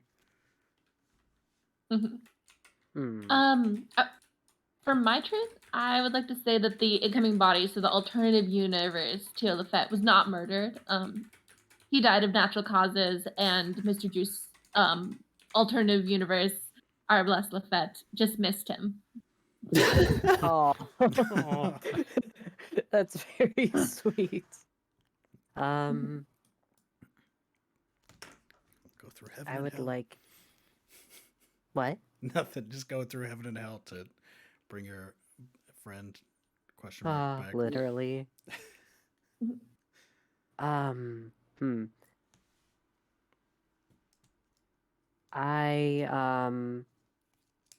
would like to I would like to implicate Jefferson a little bit. Yes, please. It it turns out that he was originally meant to be the one to wear the dress. In an attempt to stop this timeline swap from happening, and essentially make both of the contracts be broken. Cool. Who did He you was trying say? to slay a demon through bureaucracy. Fuck you, Jefferson. Oh, that's Jefferson. Okay. The true hero. Yeah, Yeah, demon through bureaucracy was Michael too, great. though. Just kind of playing a rogue agent at this point. Mhm. I mean, Michael hasn't come in, but that's my opinion.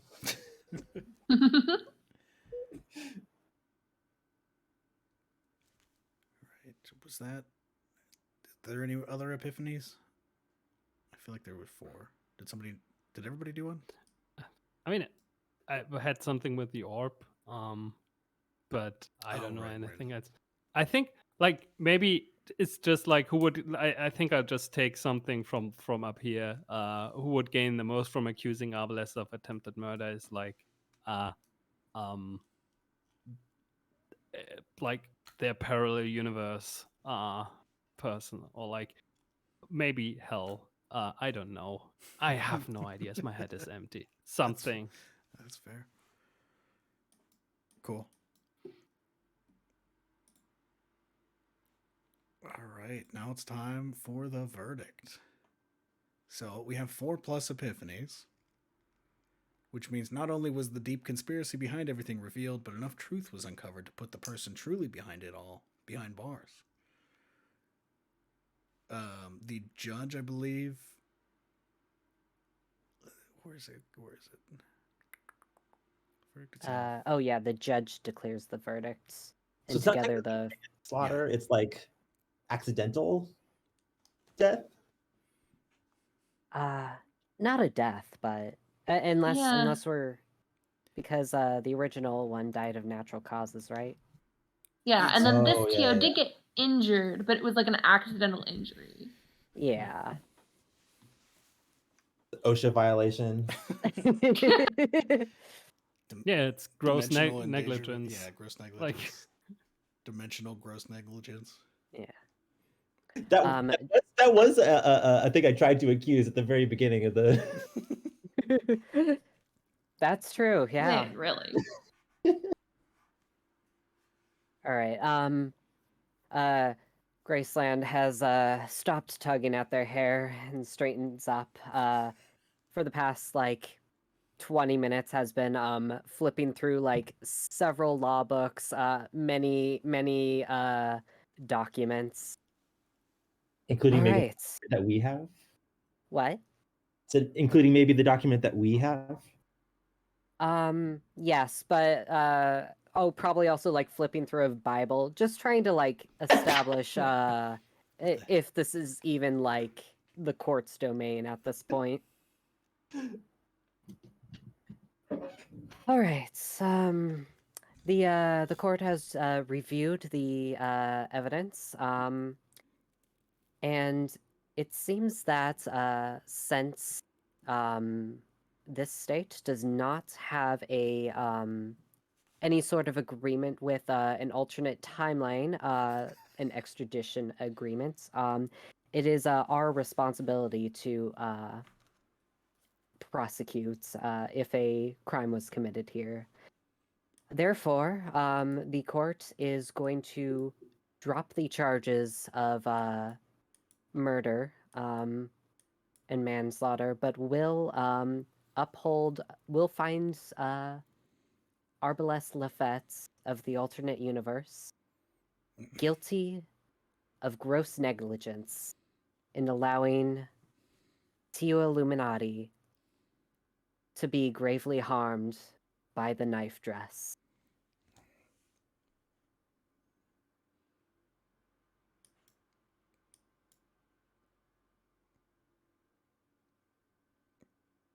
So, Just to be clear, this is the original Arbalest.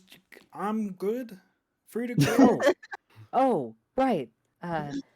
Mr. Lafette Original, I'm so sorry. Yes, you're free to go. You are absolved of all charges. Even the theft of intellectual property. Shut up, Lucifer. That's not for today. that is outside of the this court's jurisdiction. We are not a copyright court. I set the rest of my papers on fire and walk out. Hey, Actually, I don't walk out. I fucking apparate out. I'm safe. Lucifer. Mr. Juice screaming at Lucifer, trying to get teleported back out of here. Somebody just has to like break the salt circle. He'll be stuck in this universe now, though. Yep. That's tragic. So then we do some quick epilogues for each of our characters, if anybody wants to say what happens, how the outcome affects them, if they're determined to learn the truth, more truth about what's going on. Yeah. If anybody has ideas there. I just love the idea of this like war of heaven and hell continuing through like the judicial court system for some reason. Mhm. I mean, that's. I think for Croquette, it's. So first of all, I think I made him like I wasn't like sure like maybe I should have like kept the key hidden, but also, like you can choose that, right? Mhm. Keep it hidden, okay? Because like anyway, I think what she does is like at some point there will be a some kind of like trial or like legal proceeding happening where she will try to basically get a ruling that contracts made with hell are not valid on earth, so that she cannot lose her soul to the devil, basically.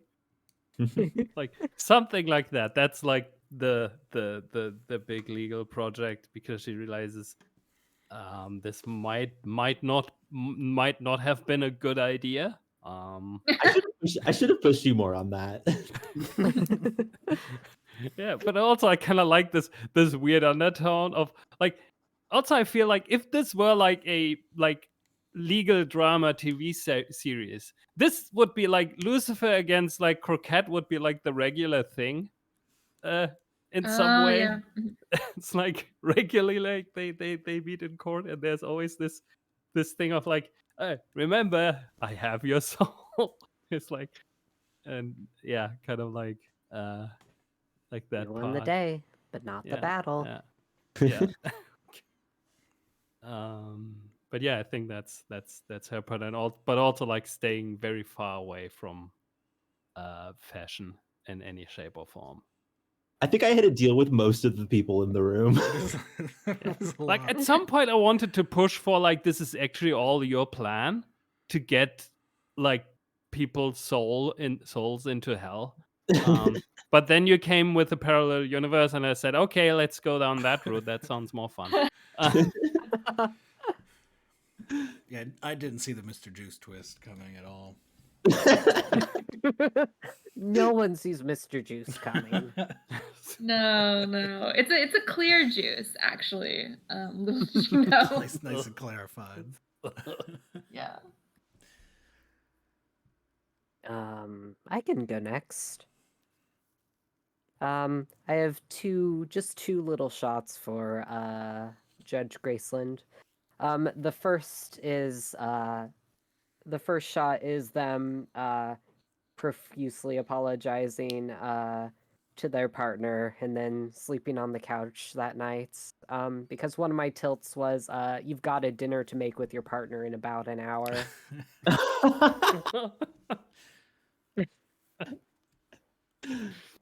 And the other shot is a little bit much later.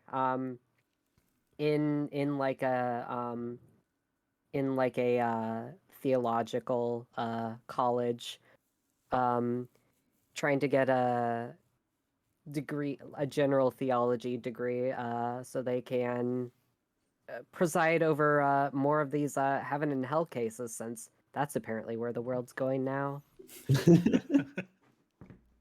In for a penny, in for a pound. And I think it's part of the contract that I have with you that you need to be a judge in some of these.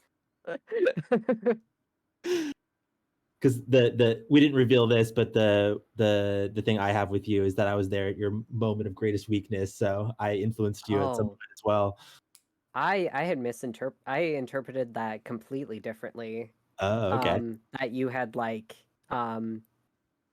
that you had been there either to try and tempt me or to like scare me, essentially. I mean, either way, we had an agreement of some sort.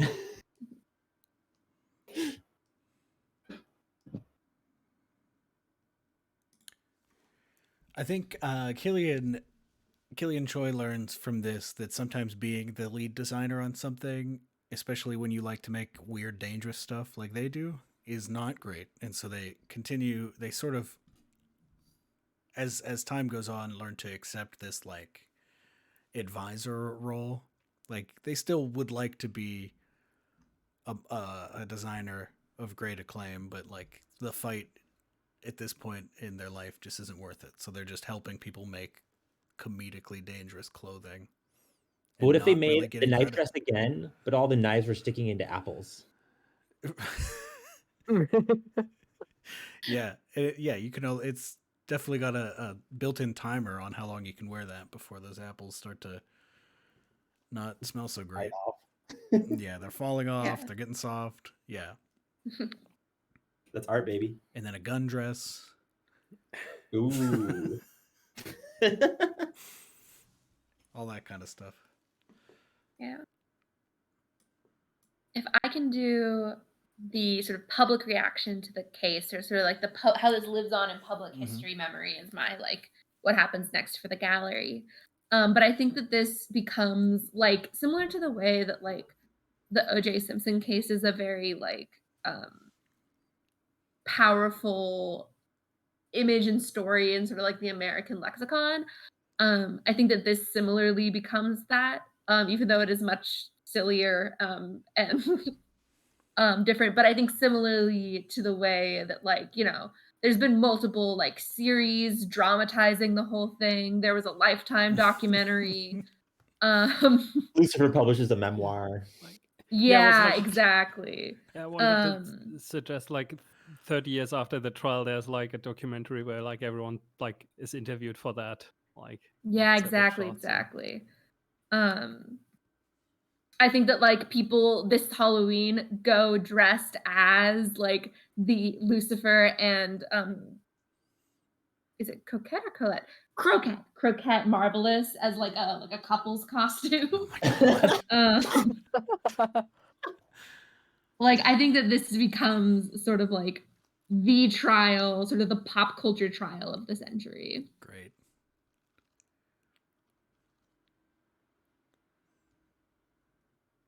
Cool. I think that's basic. I guess Jefferson. Quick shot of Jefferson in that 30 years later documentary of him trying to like convince everybody about like how many great strides he's made against expelling heaven and hell from the world. I don't know that he's actually that good at it as a lesser angel that doesn't quite have the power that he thinks he does. Can I pitch a little epilogue for Arblest and Tio? Yeah.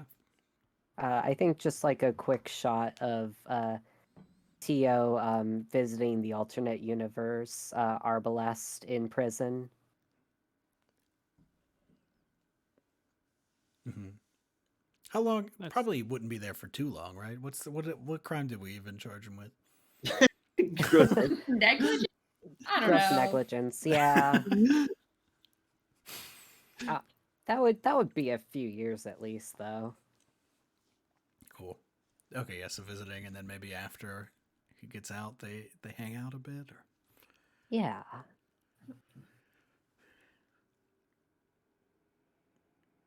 Great. I think that is our game. Yeah.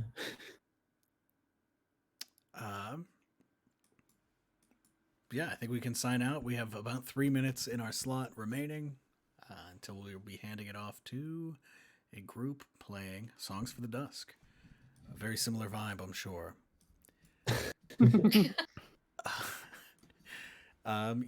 This has been Justicar by Nevin Holmes and Dinoberry Press. I am Adam Bell. You can find me on Twitter at AdamyBell or buy some of the games that I make at adamybell.games. Everybody else wants to sign off. I'm Devin. Sure. You can find me. Oh, sorry. No, you go ahead. I'm Devin. You can find me at Devin Decibel. If you like the music during the interstitial stuff, find that at devindecibel.bandcamp.com. I'm a composer. If you need music for your media project, please hire me. And also, I make games. You might have seen my game earlier, No Busk Oblige, devindecibel.itch.io. I am Margaret. If you want to find me on the internet, try not to. But you can check me out, not in this next game, but in the game after that of Masks, which is going to be pretty lit, I'm going to say. We've got at least 4 individual threads inside of our chat, so there's a lot of nonsense that's going to go down. So please stick around, and support my cat also, if we could. Just support Clover in your hearts. I'll remind you in 4 hours, so don't worry about it. I'm Mocha. You can find a Twitter account that I still run at Mokograd, which is mostly where I post gifs from the games that I'm making. Don't have like a personal. I do still have a personal Twitter account, but it's private. So, you can find me on Coast at coast.org/Mocha. You can find the video games that I'm making at mocha.itch.io. You can also find the commercial games that I'm making, that I have made so far on Steam, Splinter Zone, and GB Rover. You can also wishlist like the current project that I'm working on Steam. It's called Virtue 7. Also, if you're donating, you are up for like eligible, I think, for a raffle for like Steam keys of my games, like of GB Rover and Splinter Zone. Those are in there. Anyway, this has been a blast, by the way. The whole stream again has been great. This game has been great. I had a great time. Keep donating to Trans Lifeline. That's also important. All right, and that's us. No. Or wait, is Morning. it not? Morning. Oh, sorry. Sorry. No, that's all right. I'm Morning. You can find me on Tumblr at LGTBird.